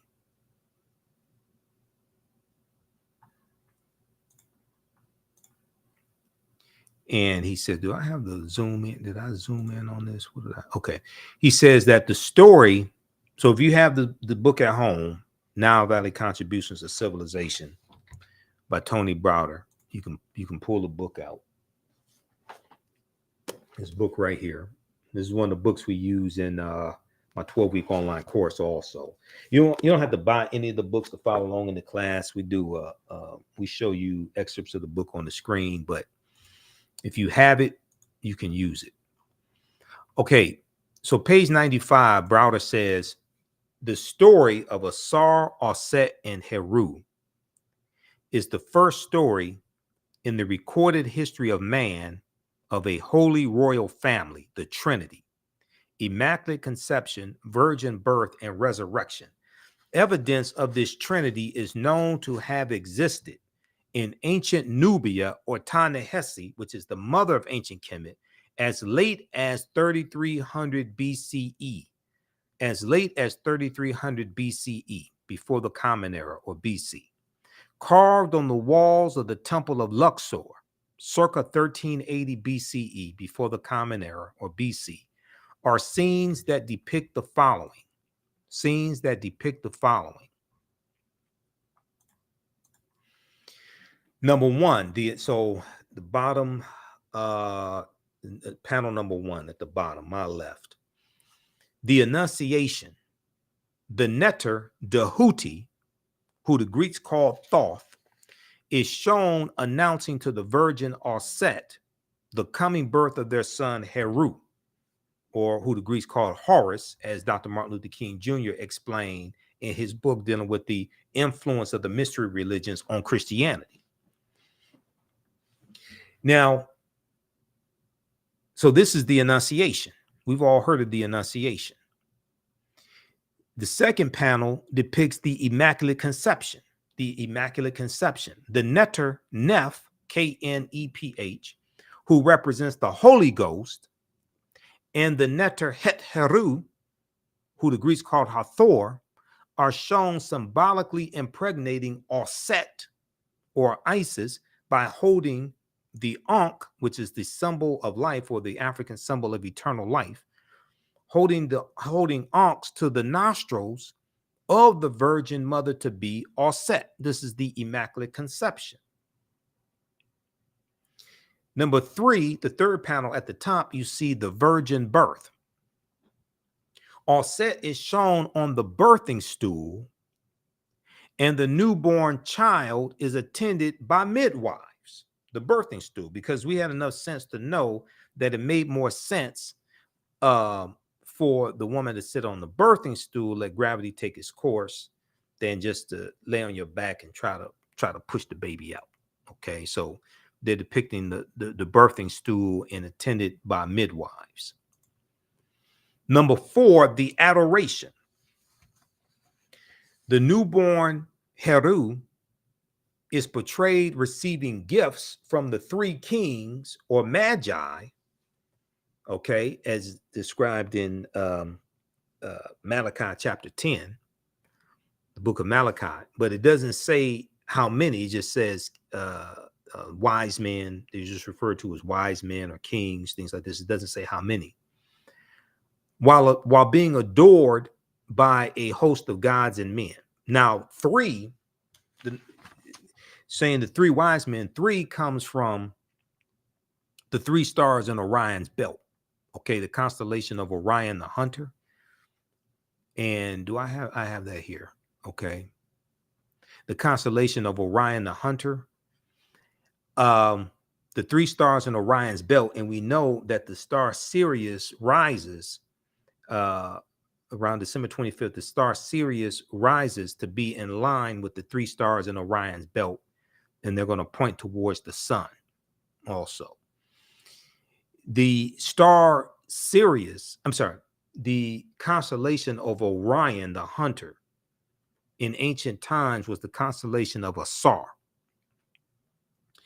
And the constellation of Orion is followed by two constellations called Canis Major and Canis Minor, the big dog and the little dog. The star Sirius is in the constellation of Canis Major, the big dog. Okay, so Sirius is known as the dog star. Sirius is known as the dog star because it's in the constellation of the big dog, Canis Major.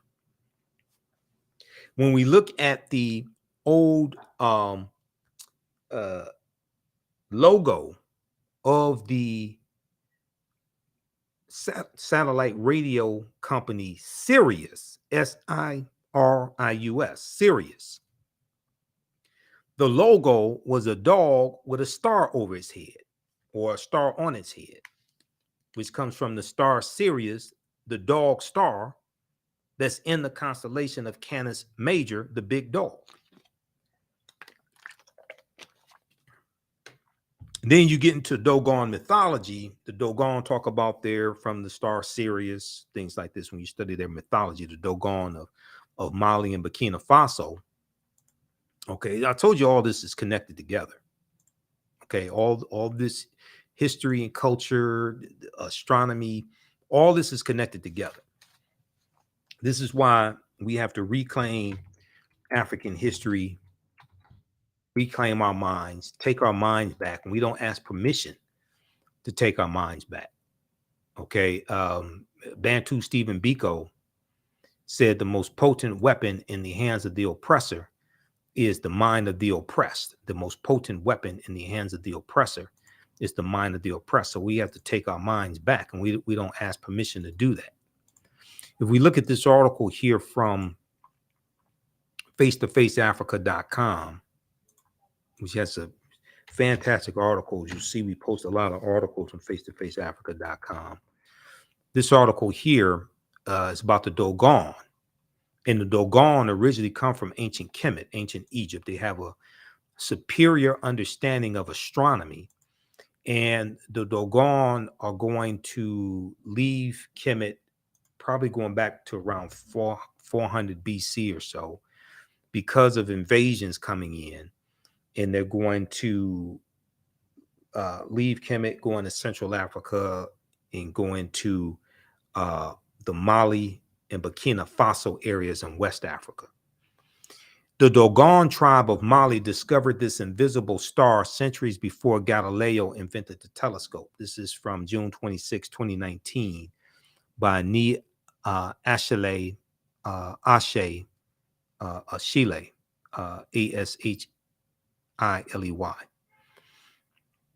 Here is a picture of a Dogon, probably man, wearing one of the Dogon masks. The Dogon tribe is a community of people living in present-day Mali. Their original point of migration to their present locale is not known. However, some scholars have traced their ancestry to the ancient Egyptian Empire. They are about 300,000 in population, occupying about 700 villages with an average of about 500 inhabitants per village. The Dogon tribe possesses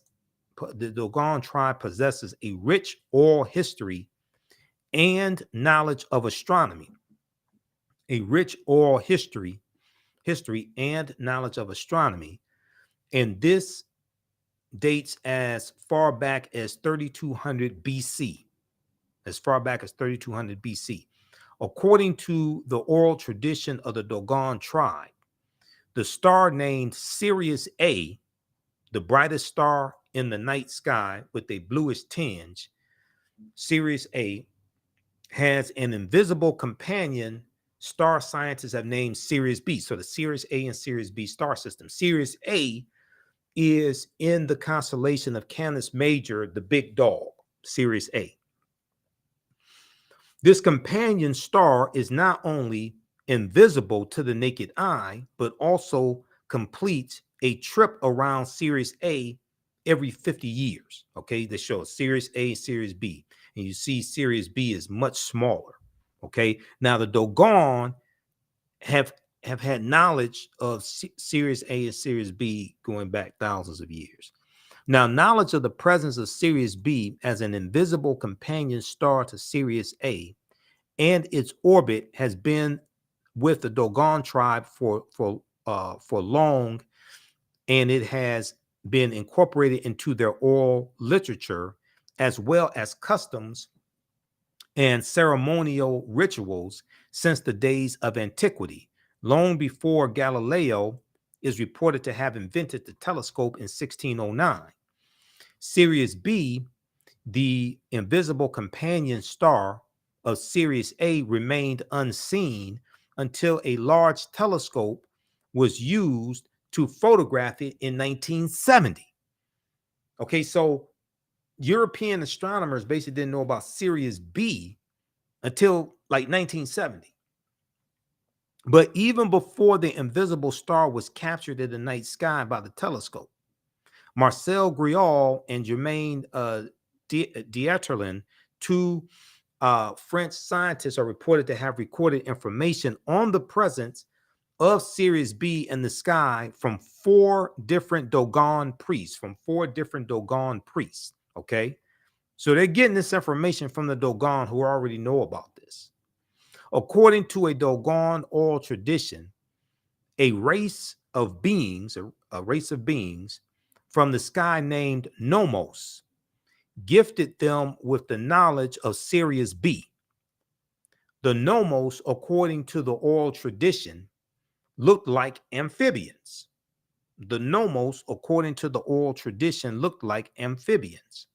They came down to the Dogon in what resembled an ark, and also taught them many things concerning their own solar system. Facts that were observed years after Galileo is recorded to have invented the telescope. Okay, I think they mean facts before Galileo is recorded to have invented the telescope. It is always interesting to discover how advanced in knowledge, skill, and wisdom the ancient African tribes were, and the extent of their immense contribution to world civilization. If modern day indigenous Africans, persons of African descent, and the world at large will accord some respect and patience in a genuine bid to learn from the continent of Africa, her insights and highly guarded secret teachings can and will be made available for the healing of the world. Okay, you can read the rest of this article here. So I'm running out of time. The Dogon tribe of Mali discovered this invisible star centuries before Galileo invented the telescope. Now, when you study Benjamin Banneker, and Benjamin Banneker did the surveying for the layout of Washington, D.C., and the layout of Washington, D.C. is a copy of the layout of ancient Kemet. And this is what our brother Tony Browder breaks down in Egypt on the Potomac. Okay, his book, Egypt on the Potomac. This is one of the reasons why we use this book in our class. Okay, because I know Browder personally. I've interviewed him a number of times. Fantastic book. Benjamin Banneker, it's believed that Benjamin Banneker's grandfather, I think it was his grandfather, it's believed his grandfather was Dogon. And Benjamin Banneker had a superior knowledge of astronomy. Okay? So this is why when you see me on Roland Martin Unfiltered, I'm on every Friday as a panelist. You see me on Faraji Muhammad's show, The Culture, on the Black Star Network, Black Star Media Network, Roland Martin's network. You watch the African History Network show. This is why when you hear me talk about reparations, I say the concept of reparations, the root concept means to repair the damage of something that was done, to make you whole again, to restore you back to a state prior to when the damage was done, to make you whole again. This is why I say to repair the damage, you first have to analyze who African people were and what African people had before we were put into an institution of chattel slavery that stripped us of African history, culture, language, spiritual systems, family ties, nationality, folklore, mores, cosmology, all of that, our land. You have to analyze who African people were before the trauma was inflicted to understand how to repair the damage and what to restore us back to. Yes, cash payments can be part of the repairing of the damage. Cash payments alone is not reparations because you have not properly analyzed the damage that was done. What we should be striving for is to be restored back to the status of our ancestors. If you start the analysis of African people in slavery, then you are already coming to the conversation at an intellectual deficit because you don't understand who African people were before we were put into the institution of slavery. That's why a lot of this stuff floating around masquerading as reparations is wrong. You haven't done a proper analysis. And cash payments can be part of a comprehensive reparations program to repair the damage. It's going to take a generation of repairing the damage. But watch the information that the videos I have dealing with reparations. It's totally different than a lot of this stuff floating around. But see, I'm a historian. You first have to analyze who African people were before the damage was done, because we need to be restored back to that.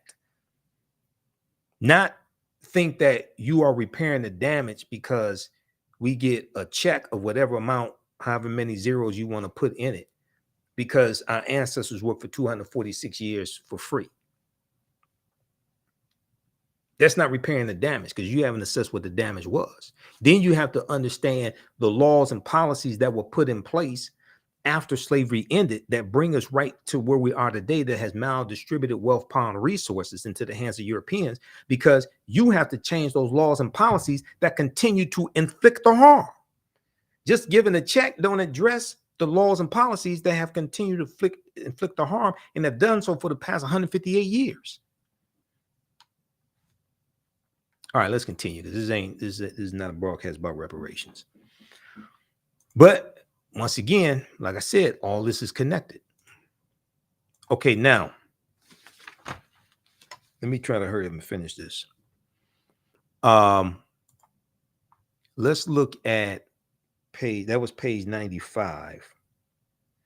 Let's look at page 198 of Nile Valley Contributions to Civilization.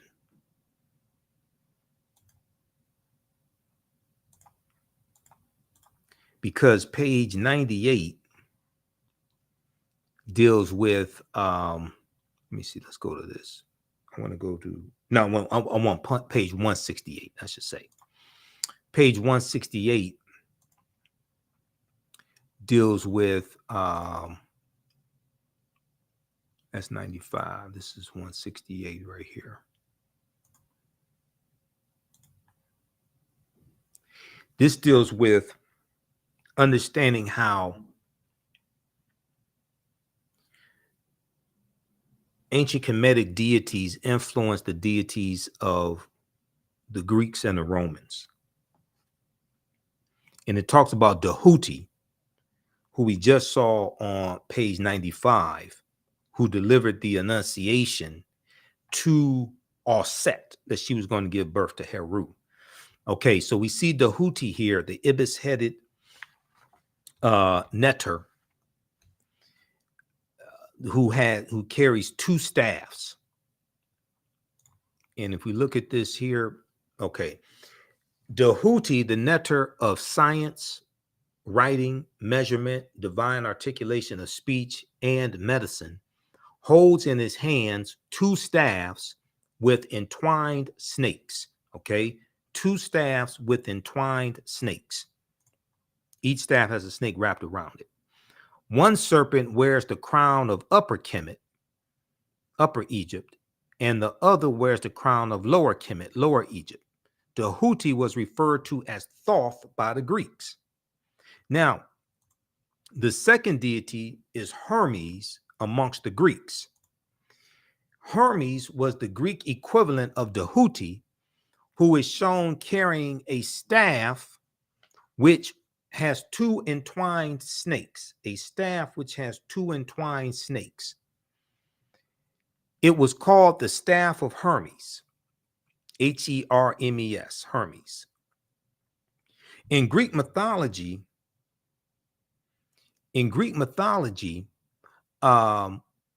he was associated with wisdom, and the Hermetic sciences were named in his honor. And we know Hermes is, and we also hear him referred to as Hermes Trismegistus. This is going to be very important when it comes to Freemasonry and the books of Freemasonry. And Freemasonry is based upon a watered down version of the teachings coming out of ancient Kemet and ancient Egypt. Now, the third one that you see here, the third deity, is Mercury. Okay. Now, Hermes carries the staff of Hermes, which is a staff with two entwined snakes. Tahuti carried two snakes, two staffs. Each staff had a snake wrapped around it. Now, Mercury is Roman. It says Greek, but Mercury is Roman. Mercury is the Roman version of Hermes and Tahuti, and he is similar in all aspects. The staff that Mercury carries is called the caduceus, and it has been adopted as the universal symbol of medicine. Okay, so this is the caduceus. So when you see the caduceus and you see like different medical associations have the staff with two snakes wrapped around it, and the wings of Ma'at, or the wings of Ra, that's an ancient African symbol that is basically stolen from Africa, but Africa does not get the credit for it. When you look at the symbol of the American Medical Association, it has a staff with a snake wrapped around it. Okay, so there's symbols of Africa all around us, whether it's the Washington Monument, okay, which is a Tekken, okay, whether it's the caduceus, etc. There's symbols of Africa all around us. We have to become history detectives and understand how to decode these symbols and how to trace all this back to Africa so we can remember, so we can put back the pieces of our fragmented mind and help to recover, because we have to recover psychologically from the transatlantic slave trade and after slavery, the Reconstruction era, Jim Crow era, etc. The trauma that's been passed down. We have to recover psychologically. Part of repairing the damage of a legacy of slavery and Jim Crow segregation and racism and redlining, housing discrimination, things like this, is to be repaired psychologically. We're dealing with a people who have largely been taught to hate themselves. We're dealing with a people who, most of us still have the names of our former slave masters and don't know our original names, don't know our original nationalities, don't know our original tongues, don't know our original languages, have been cut off from our family ties.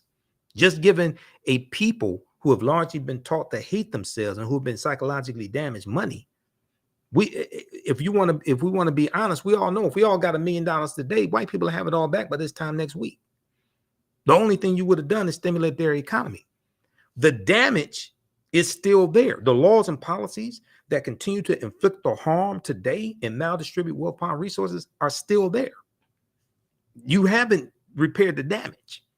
Okay, you can't, like I said, cash payments can be part of a comprehensive repairing of the damage program, but just giving cash payments and think you're repairing the damage is even worse than putting a Band-Aid over a bullet wound, because you haven't even removed the bullet that's causing the trauma. You're putting a band-aid over a wound with the bullet still in it, causing the trauma. You haven't even removed the bullet. But let's continue, because this is not a reparations presentation. Okay, so that was page 168. We did that. And I talked about patron saints, right? So what is a patron saint? Because what happens is when we study Christianity, and they like to talk about all the Africans, they believed in many gods and things like this, and they were all heathens and pagans and you know, well, what they did in Christianity was, now this may go outside the circumference of some people's awareness, okay? Just because you disagree with it or don't like it does not mean it's not true. This means you have to do some research to understand what I'm talking about. What they did in Christianity was they replaced the Neteru, the forces of nature, the different deities like coming from ancient Kemet, ancient Egypt. They replaced them with the patron saints. And in the okay, so when we just looked at page 168 of Nile Valley Contributions to Civilization by Tony Browder, and we looked at the Houthi, Hermes, and Mercury. Okay, and Mercury is a messenger, and the Houthi delivered the Annunciation to the Virgin Offset. Okay, well, in the Christian tradition, who delivers the Annunciation to the Virgin Mary? That's Gabriel, the messenger angel. Gabriel, the messenger angel, delivers the Annunciation just as the Houthi delivered the Annunciation. So what you're going to see in Christianity, you're going to see emissaries, you're going to see helpers of the Creator, helpers of Yahweh, or whatever name you want to put on it. Some people talk about the Elohim. You're going to see helpers of the Creator, just as in ancient Kemet. They believed in one supreme force, but the netter for singular, neteru for plural, were the different manifestations of that one supreme being. And the different neteru dealt with different aspects of nature, whether it's fertility and love, sex, things like this, agriculture, what have you. It's the different manifestations of that one supreme force. Okay, now, what was I going to? We want to look, patron saints.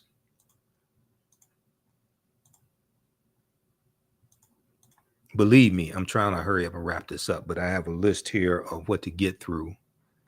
So I want to make sure we get through the information that I have laid out here, because this is all pertinent to understanding Ishtar, Oyster. What is a patron saint?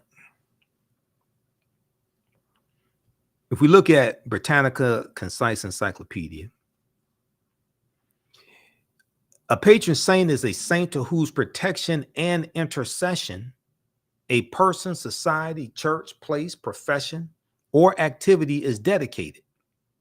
The choice is usually made on the basis of some real or presumed relationship, like St. Patrick is the patron saint of Ireland because he is credited with introducing Christianity there. Now, Patrick, this may go outside the circumference of some people's awareness. Patrick was a mass murderer.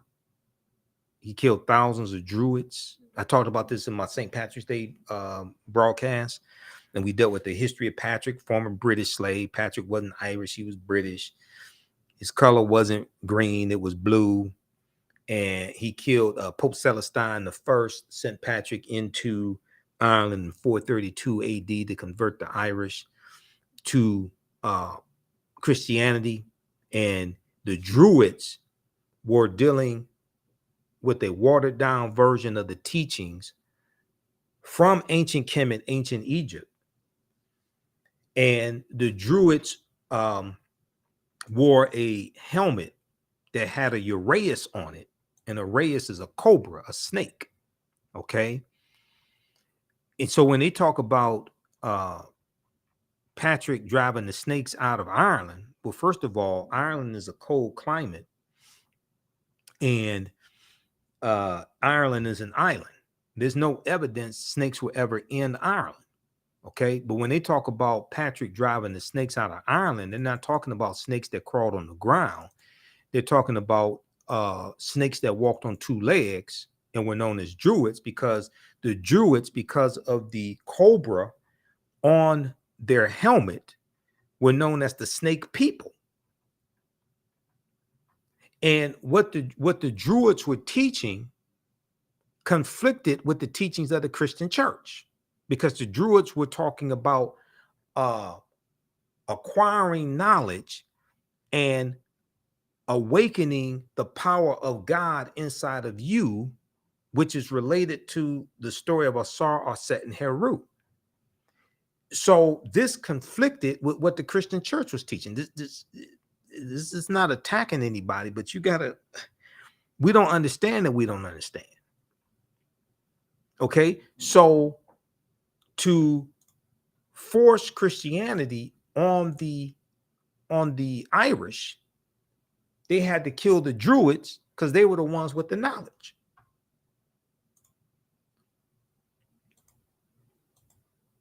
Let me bring up this. I'm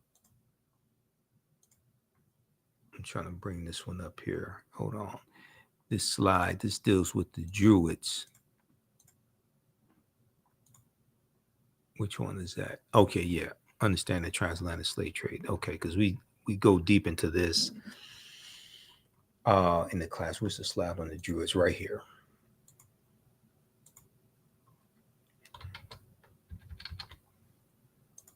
All right. So the Druids wore a helmet like the priestly kings in ancient Kemet.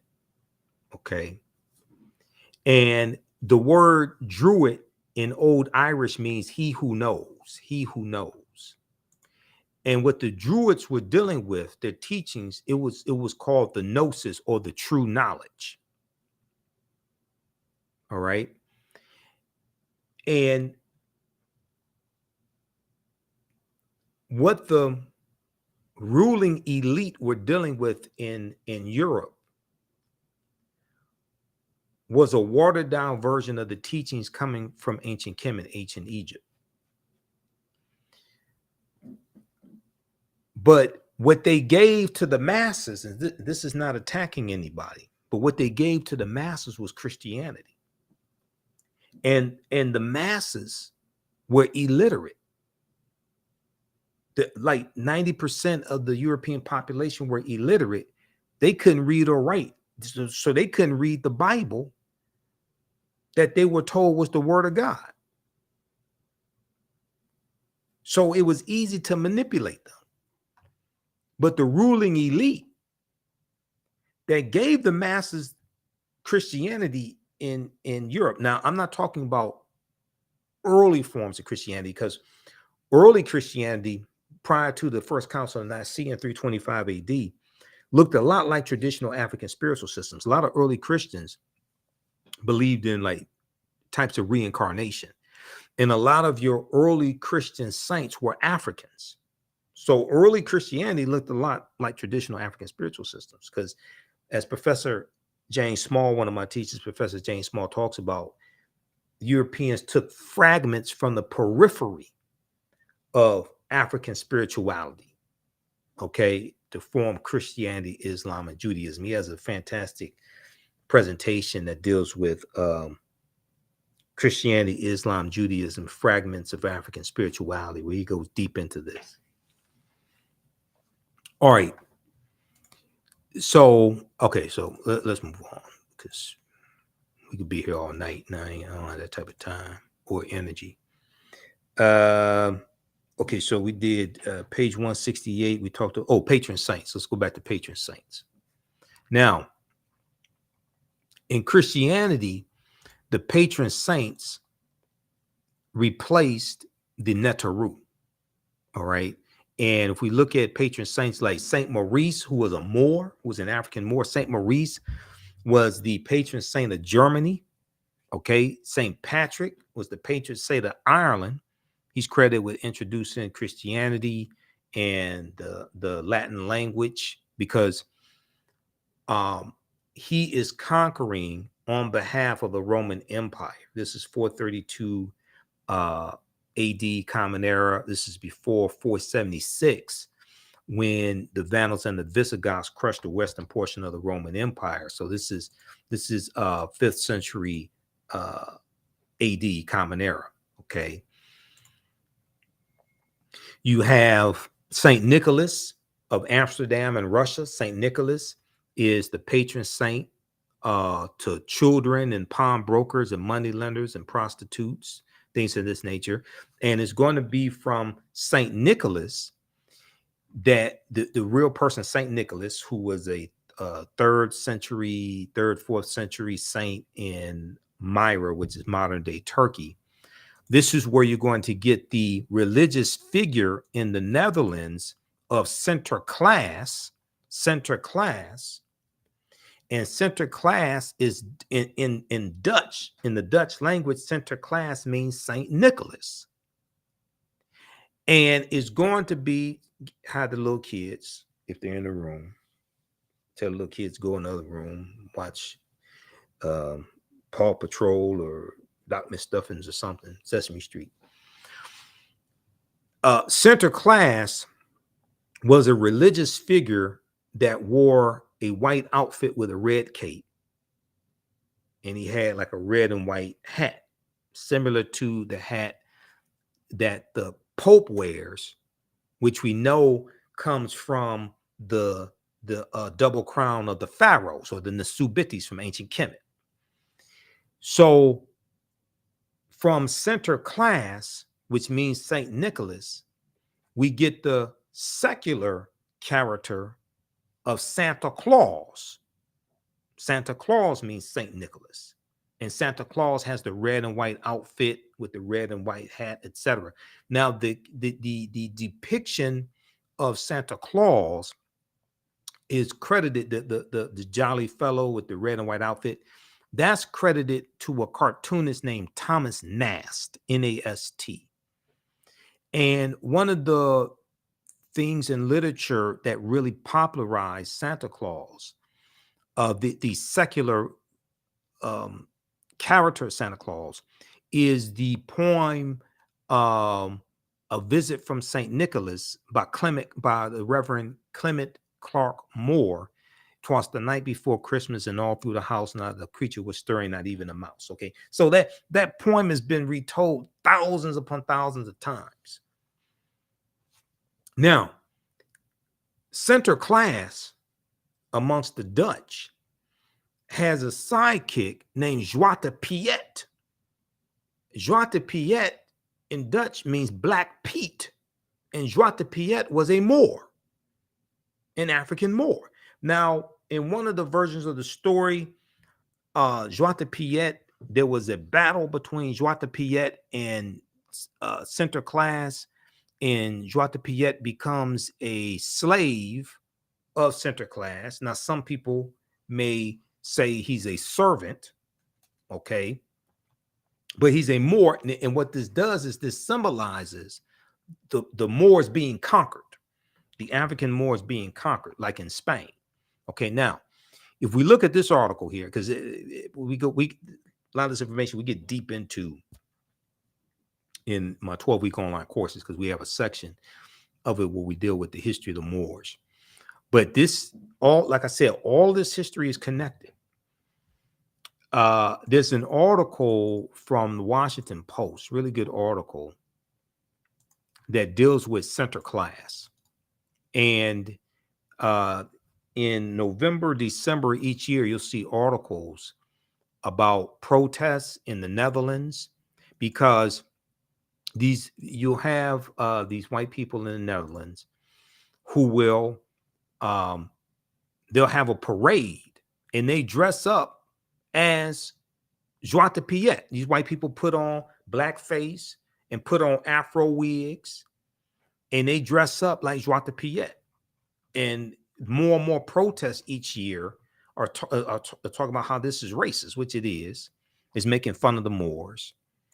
Now, you have a lot of the white people who say, "Oh no, we're not racist," or Joie de Piet, he's the reason why his face is black is because he slides down the chimney to let center class in, so center class can leave presents for the little boys and girls. And Joie de Piet, that's soot. They say there's soot on Joie de Piet's face. That's why he's black. It's nothing racist. No, it's soot on his face. It's not on his clothes. The soot is not on his clothes. It's just on his face. Okay. So if we look at this article quickly, Center Class and Joie de Piet, why a holiday has me talking to my kids about blackface. This is by Tracy Brown Hamilton, December 4th, 2018. So she talks about talking to a child about racism and things like this. She said, we live in the Netherlands, a country that generally prides itself on its liberal tolerance and post-race identity. Okay, she's talking about Eric Garner. The tradition, and she talks about the tradition of Center Class and Joie de Piet. On the second Saturday of November, Joie de Piet, Black Pete, arrives in the Netherlands on a steamboat from where? From Spain. And we know that it's the Iberian Peninsula where the Moors go into in 711 AD, led by Tariq ibn Ziyad. They go from Morocco into the Iberian Peninsula, today known as Spain and Portugal. This is where they go, and they're gonna conquer the Vandals and the Visigoths, defeat them, and they're gonna settle in what we call southern Spain and call it Al-Andalus, which basically means like to walk in the spiritual path, walk in the spiritual light. So they say that Joie de Piet comes in from Spain because that's where the Moors go into when they go into Europe, into Spain, what today we call Spain. Okay, so arrives in the Netherlands on a steamboat from Spain, along with Center Class, a towering, thin, and plushly dressed figure. Hundreds of people gather to watch the steamboat arrive, with Joie de Piet's dancing and waving while brass band music plays until Center Class disembarks on a white horse, with Piet's walking at his side to greet and offer treats to children. The ritual repeats in various cities across the Netherlands until December 5th, the same day, the name day of St. Nicholas, okay, December 5th. Joie de Piet is, according to folklore, an assistant to Center Class and of Moorish descent. He's an assistant to Center Class and of Moorish descent. Now, some version of the story, he's a slave. They dress it up and say, oh, he's a servant, but it's still symbolizing the Moors being conquered. Now, traditionally, since Joie de Piet's first appearance in a children's book in 1850, Joie de Piet is portrayed as a very dark-skinned character with large red lips, curly black hair, and giant hoop earrings, as many Moorish men wore giant hoop earrings and giant gold hoop earrings. When Joie de Piets appear in person, they are portrayed by volunteers in blackface. Unlike Santa Claus, who comes one night a year, Center Class and Joie de Piet stick around for a few weeks, leaving presents for children in shoes left out by the fireplace. A nightly news program called Center Class Journal covers the adventures and hijinks of Center Class and his servants and makes the experience both magical and believable for children. Okay, so read the rest of this here, because I don't have time to get deep into this. Center Class and Joie de Piet, why a holiday has me talking to my kids about blackface. Now, the Dutch, when they're coming to the U.S. in the early 1700s, they're bringing the colonies then, because this is before the American Revolutionary War, 1775. So it's the colonies. They bring this mythological, this religious character of center class, they bring that, and it's going to be transformed into the secular character of Santa Claus. All right, now,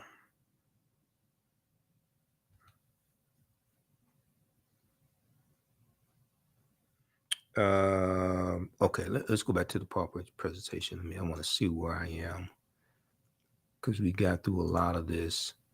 And what was it? Oh, yeah, we talked about Tariq Ibn Ziyad. And we talked about the Moors going into Spain.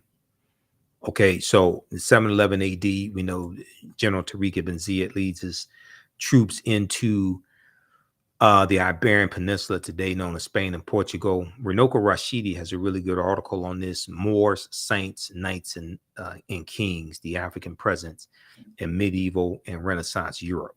It's an article from AtlantaBlackStar.com. And also we used one of Renoko's books, actually two of his books in the class. Where's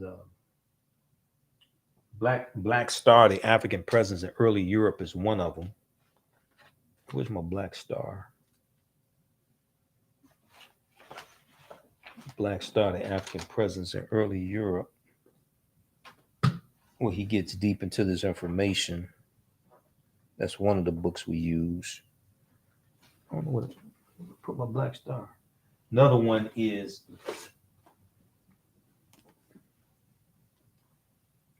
this one right here, Golden Age of the Moor, edited by Dr. Ivan Van Sertima. This is another book we use. You don't have to buy any of these books to follow along in the class, but we use these as reference.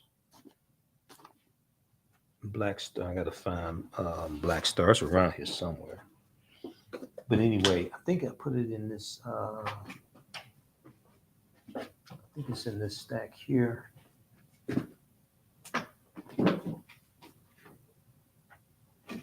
All right, I can't find it.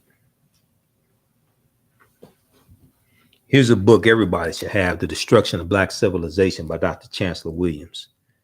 Have and read. Don't just have it on your shelf. This right here, The Destruction of Black Civilization by Dr. Chancellor Williams. My Black Star, I don't know. It's in here somewhere.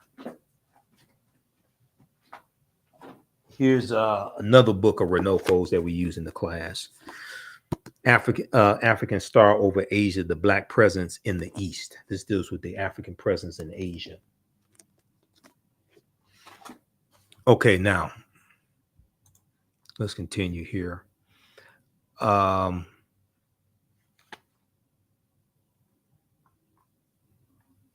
gonna wrap up here in a few minutes.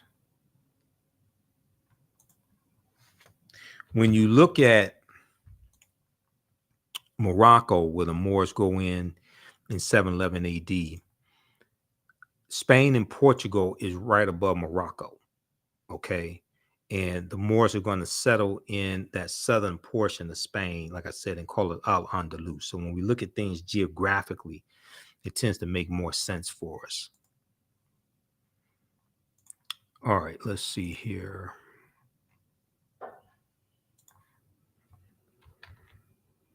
I'm almost done. Now, when we look at, okay, so we dealt with patron saints. Let's talk about the Passover. I mentioned the Passover earlier.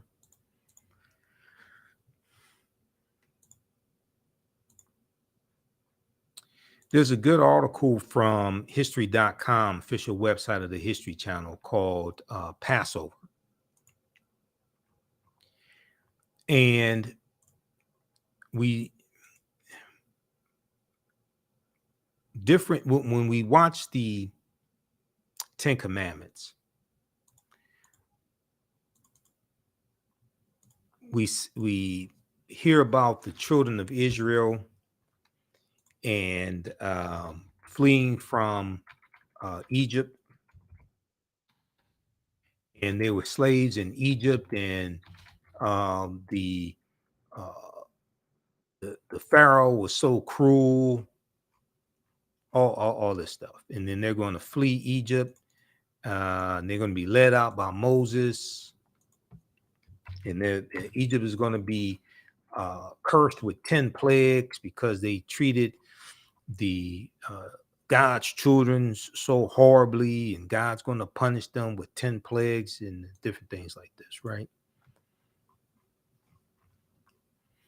There's a good article from the History Channel called Passover. I encourage everybody to read it. So they go through and they talk about the Passover. They talk about the Exodus, things like this. They talk about what we read in the Bible, those that read the Bible.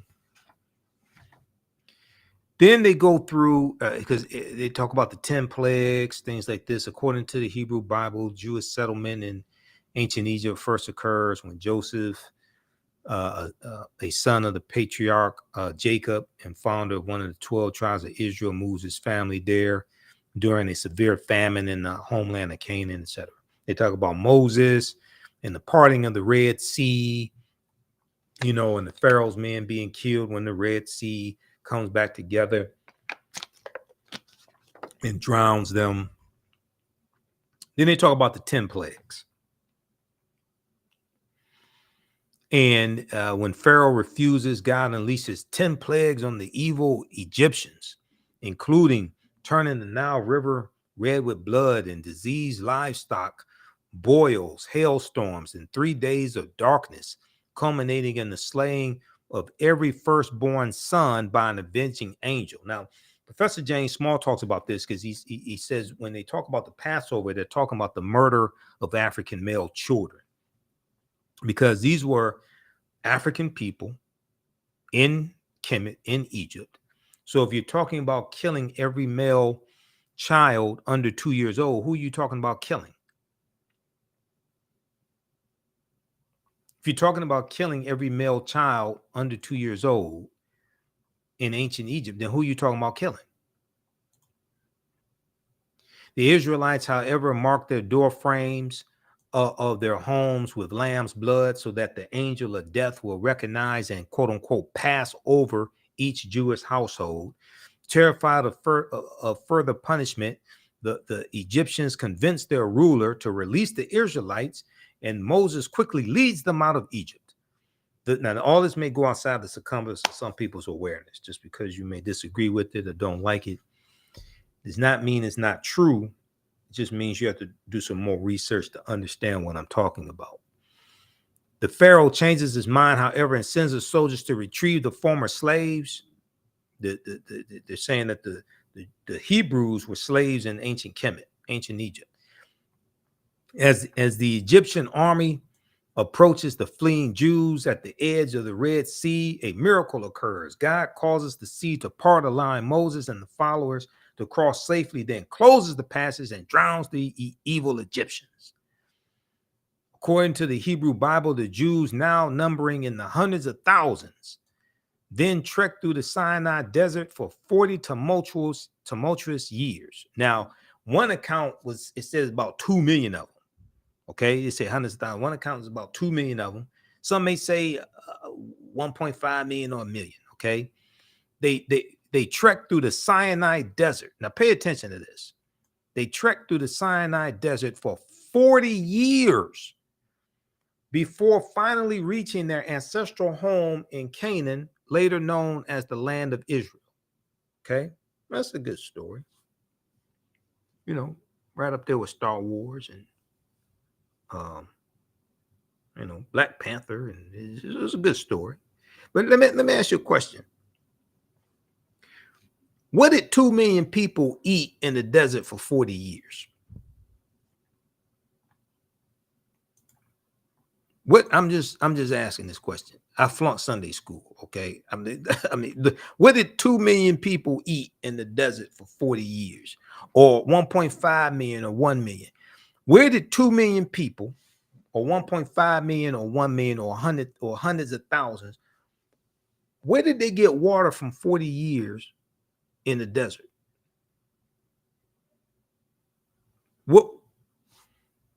Where did they get clothes from for 2 million people for 40 years in the desert? What did 2 million people eat in the desert for 40 years?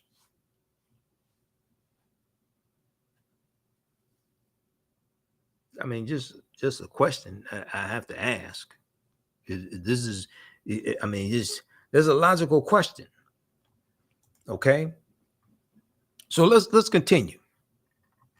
Now, there's a section here, and I tell you, everybody read this. Don't take my word for it. Name of this article is Passover from history.com, official website of the History Channel. It's called Passover. Okay. Where is it? Where's the title? Right here. Yeah, Passover. Go read this. Now, when you scroll down, there's a section here that will definitely go outside the circumference of many people's awareness. Like I said, I learned that from one of my teachers, Dr. Ray Hagins. Questions of historical accuracy. Questions of historical accuracy. Now, this is like the most important part of the entire article, because it says for centuries, scholars have been debating the details and historical merits of events commemorated during the Passover holiday. Despite numerous attempts, that means more than one. Despite numerous attempts, historians and archaeologists have failed to corroborate the tale, T-A-L-E, of the Jews' enslavement in and mass exodus from Egypt. They're saying when they go research this story, it's one thing to have a story in a book, but they're saying when they go research this story, there's no evidence to back this up that the Jews were ever slaves in ancient Egypt.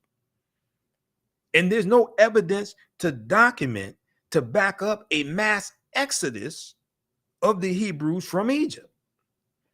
Okay, this is not me saying this. This is what the History Channel is saying.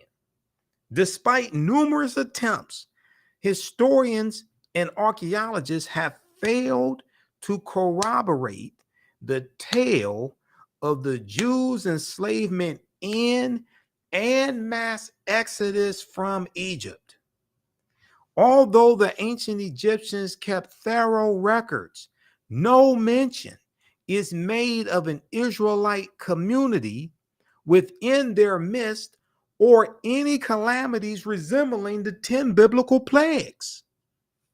There is also, not my words, this ain't me saying this, there's also no evidence of large encampments in the Sinai Peninsula, because it's supposed to be like 2 million of them for 40 years in the desert. The Sinai Peninsula, the fabled site of the Jews wandering.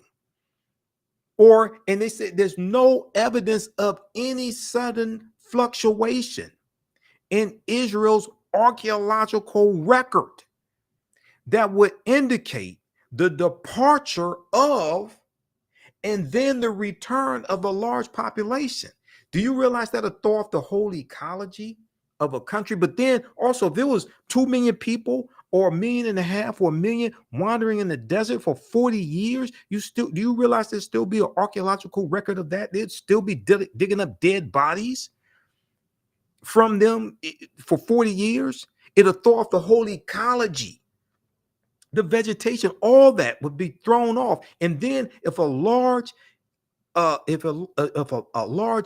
massive number of people, 1 million, 1.5 million, 2 million, come into a country, they're not going to have a record of that. It throws off the ecology.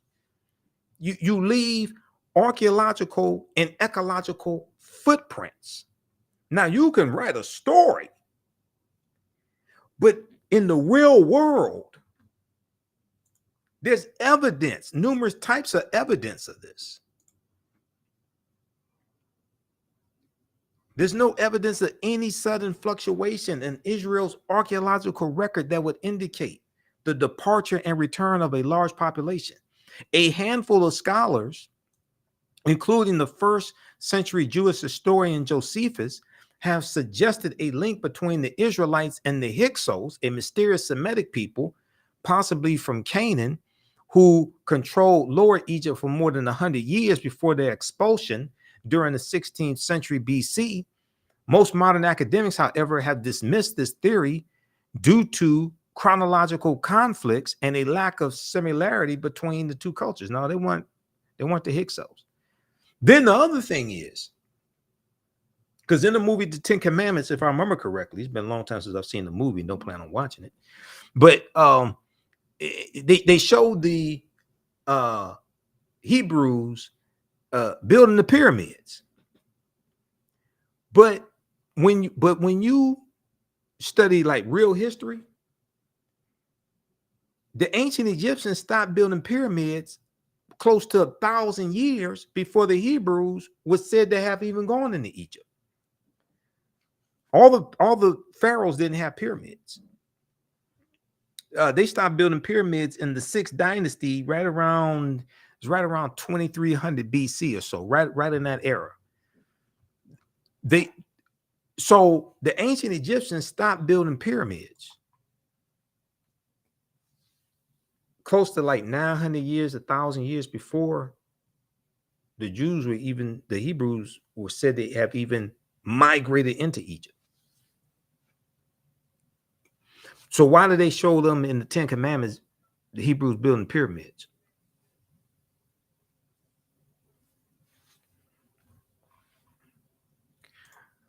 All right, now, let me see. Okay, we got through that. Same thing. I have my checklist here. Make sure we get all this. Ten Commandments. Okay, so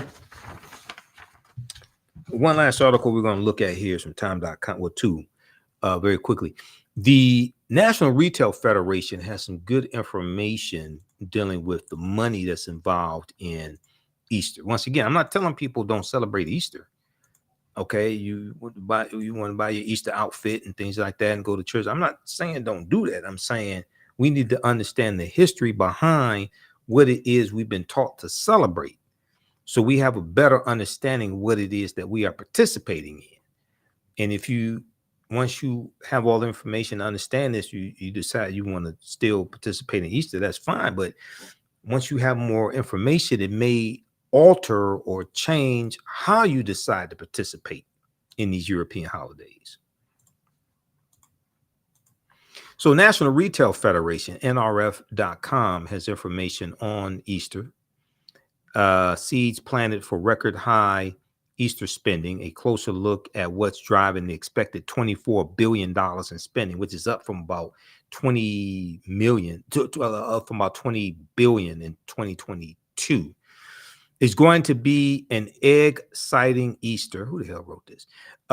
With consumer spending for the holiday expected to reach a new high of $24 billion by the 81% of Americans who say they're celebrating, according to the annual survey from the National Retail Federation and Proper Insights and Analytics. Okay, National Retail Federation and Proper Insights and Analytics. Here's a closer look at how some consumers are making their springtime celebration memorable. Decorations and flowers blooming to new heights. Okay, so they go through and break all this stuff down. But it's expected $24 billion will be spent during the Easter season, clothing, buying clothes and Easter eggs and chocolate Easter eggs and jelly beans and all different types of things, like Easter baskets and all different types of things like this. Okay, so check this out from the National Retail Federation. They have information there on Easter. Seeds planted for record high Easter spending.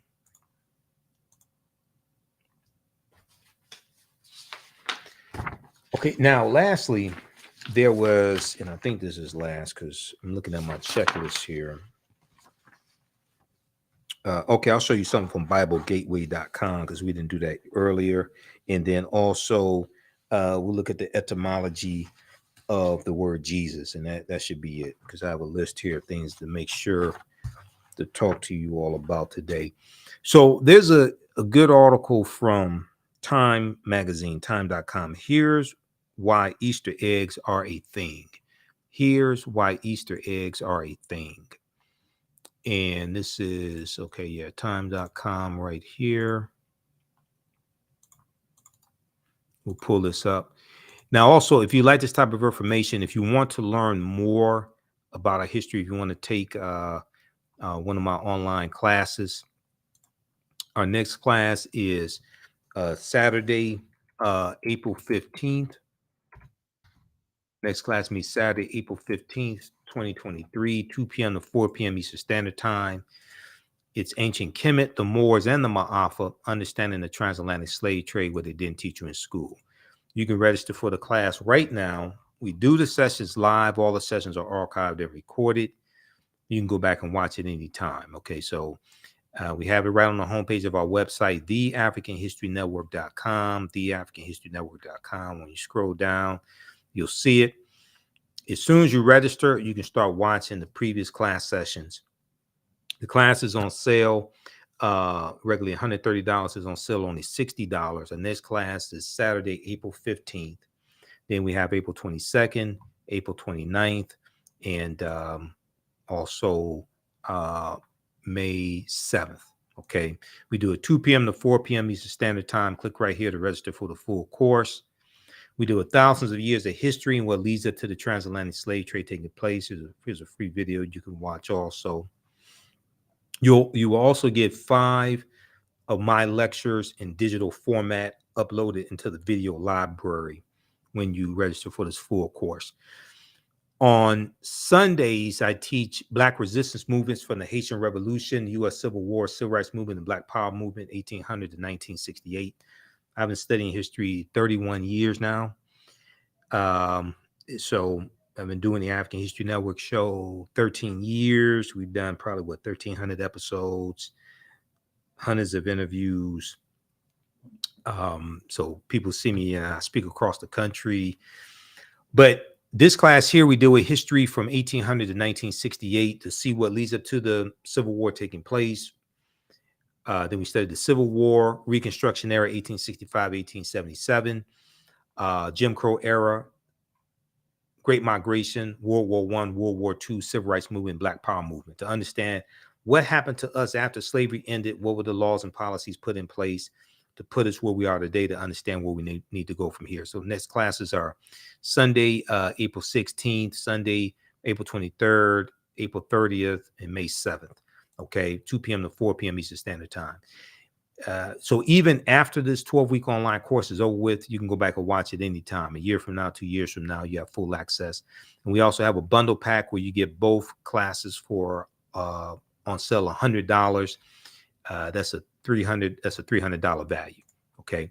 And if you want to support the African History Network, $ the AHN show through Cash App, because it takes a lot of work to do this type of research. It takes a lot of work and resources to be able to do all this, run the African History Network. So you can support us through Cash App, $ the AHN show through Cash App is our official Cash App tag here, or through PayPal, paypal.me/the AHN show. So you can click on these links here. This takes you to our PayPal and Cash App information here. And our QR code for Cash App is right here also. Okay. And if you've taken any of my online courses in the past, you will get a 50% discount when you register for these classes. So you get the bundle pack for $50 for the bundle pack. Email us through the website or email us at ahnshow@theafricanhistorynetwork.com. ahnshow@theafricanhistorynetwork.com. You are a returning student, so you'll get a discount. Okay, if we look at this article here from Time Magazine, name of this article is Here's Why Easter Eggs Are a Thing. Here's why Easter eggs are a thing. Okay. And this is by Olivia B. Waxman, April 6, 2023. It was updated. I want to scroll down, look at this piece here. The origin story of Easter eggs in medieval Europe. The origin story of Easter eggs in medieval Europe starts in medieval Europe, but it may or may not have originated with Christians. According to some, the first Easter eggs actually belong to a different religious tradition. Quote, many scholars believe that Easter had its origins as an early Anglo-Saxon festival that celebrated the goddess Ishtar, Eastre, and the coming of spring, celebrated the goddess Ishtar and the coming of spring, the season spring. In a sense, a resurrection of nature from after winter. In a sense, a resurrection of nature after winter. Carol Levin, professor of history and director of the Medieval and Renaissance Studies program at the University of Nebraska, tells Time magazine in an email. Quote, some Christian missionaries hoped that celebrating Christian holy days at the same times as pagan festivals would encourage conversion, especially if some of the symbols carried over, especially some of the symbols that the quote unquote pagans were celebrating carried over to the new Christian celebrations. Eggs were part of the celebration of Easter. Apparently, eggs were eaten at the festival and also possibly buried in the ground to encourage fertility. So this is where like the Easter egg hunt comes from, because they were burying eggs in the ground. So then you go have an Easter egg hunt to go find these multicolored eggs, okay? And they have different colors, different bright colors to represent spring and rebirth. So read the rest of this article here. Here's why Easter eggs are a thing from Time magazine, time.com. All right, now, lastly here, I didn't get a chance to go to BibleGateway.com, First Corinthians,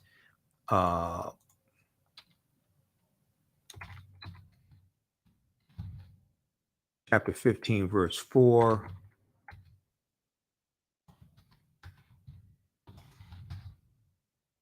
Because this goes back to what we're talking about in the beginning, and it deals with the resurrection. Let's see, this is what I want here. Buried, okay, raised, okay, right. So let's look at this quickly here, BibleGateway.com.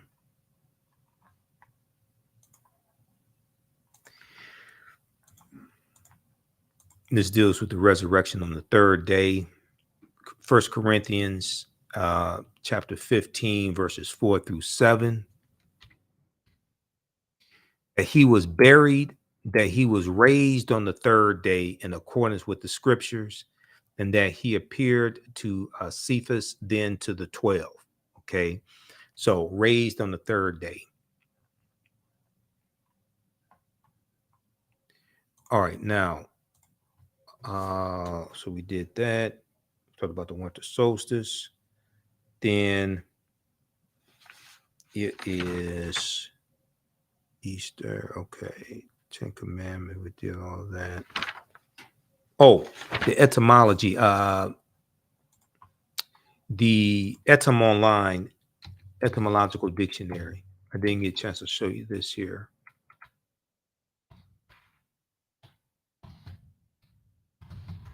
etymonline.com.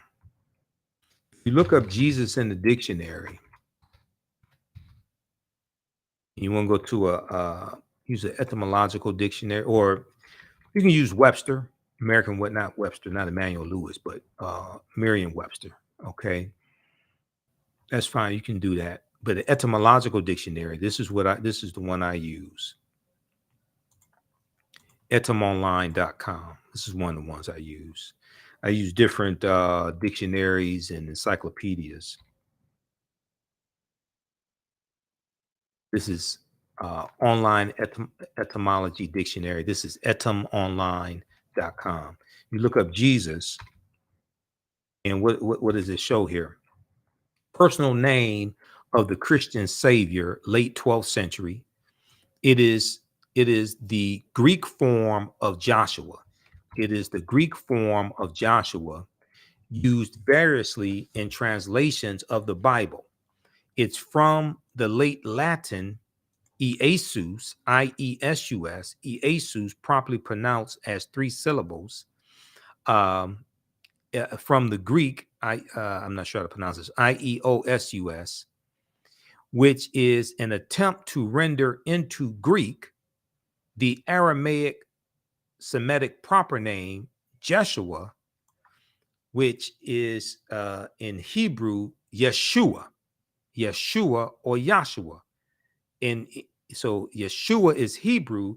Yeshua means Jah is salvation. Jah is salvation. This was a common Jewish personal name during the Hellenizing period. It is the later form of the Hebrew Yahshua, Y-E-H-O-S-H-U-H. Okay, so read this. So Jah is salvation. So when you listen to reggae music and you listen to Rastafarians and things like this, they're talking about Jah. Okay, that's what this is in reference to. Jah is salvation. I told you all this is connected. You listen to Bob Marley and they talk about, or, you know, different types of reggae music. They talk about Jah. That's what this is in reference to. This is all connected. All right, now, let's see here. Okay, Jana said that's why the pagan holidays are wrong. Let's see. Chocolate Chip is in the house, says, so of our young people needs to understand. I think she means so many of our young people needs to understand where we started from. And as Mr. Imhotep stated, that they will know where they belong in our history. You know, when I was talking about reclaiming our history, reclaiming our minds, and repairing the damage of legacy of slavery, Jim Crow segregation, etc. Smitty Rock 70 said interesting. Okay, Jana Matthews posted some emojis. All right. Okay, one Pretty Boy 11 said great show and information.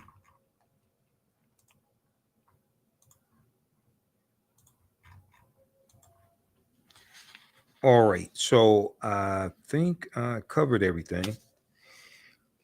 So we went longer than I had anticipated, but this is a lot of information. Like I said, this is all this history is connected together. And I have a lot of this information. I teach this, a lot of this history. So it is what it is. All right, well, look, be sure to follow us on our Facebook fan page, The African History Network, The African History Network. Follow us on our YouTube channel, Michael Imhotep, I-M-H-O-T-E-P. Turn on live notifications so you know when we go live as well. If you want me to do a presentation for your group or organization, you can email me right through the website, theafricanhistorynetwork.com, theafricanhistorynetwork.com. We can make that happen, either a in-person presentation or virtual presentation. Juneteenth is coming up as well, and Juneteenth is coming up. Marcus Garvey's birthday, August 17th. Malcolm X's birthday, May 21st. Different celebrations, festivals are coming up. So you can email me at ahnshow@theafricanhistorynetwork.com or email me through the website. Be sure to register for the online courses that I teach also. And that's going to do it for us. Okay. So hopefully you learned a lot today. And be sure to follow us on our social media platforms. Oh, Instagram. It's Michael Imhotep on Instagram, I-M-H-O-T-E-P, Michael Imhotep on Instagram also. We have to get out of here. Remember, right now is correct wrong behaviors, not over till we win. Wakanda forever. We'll talk to you next time. Peace. Thanks for tuning in.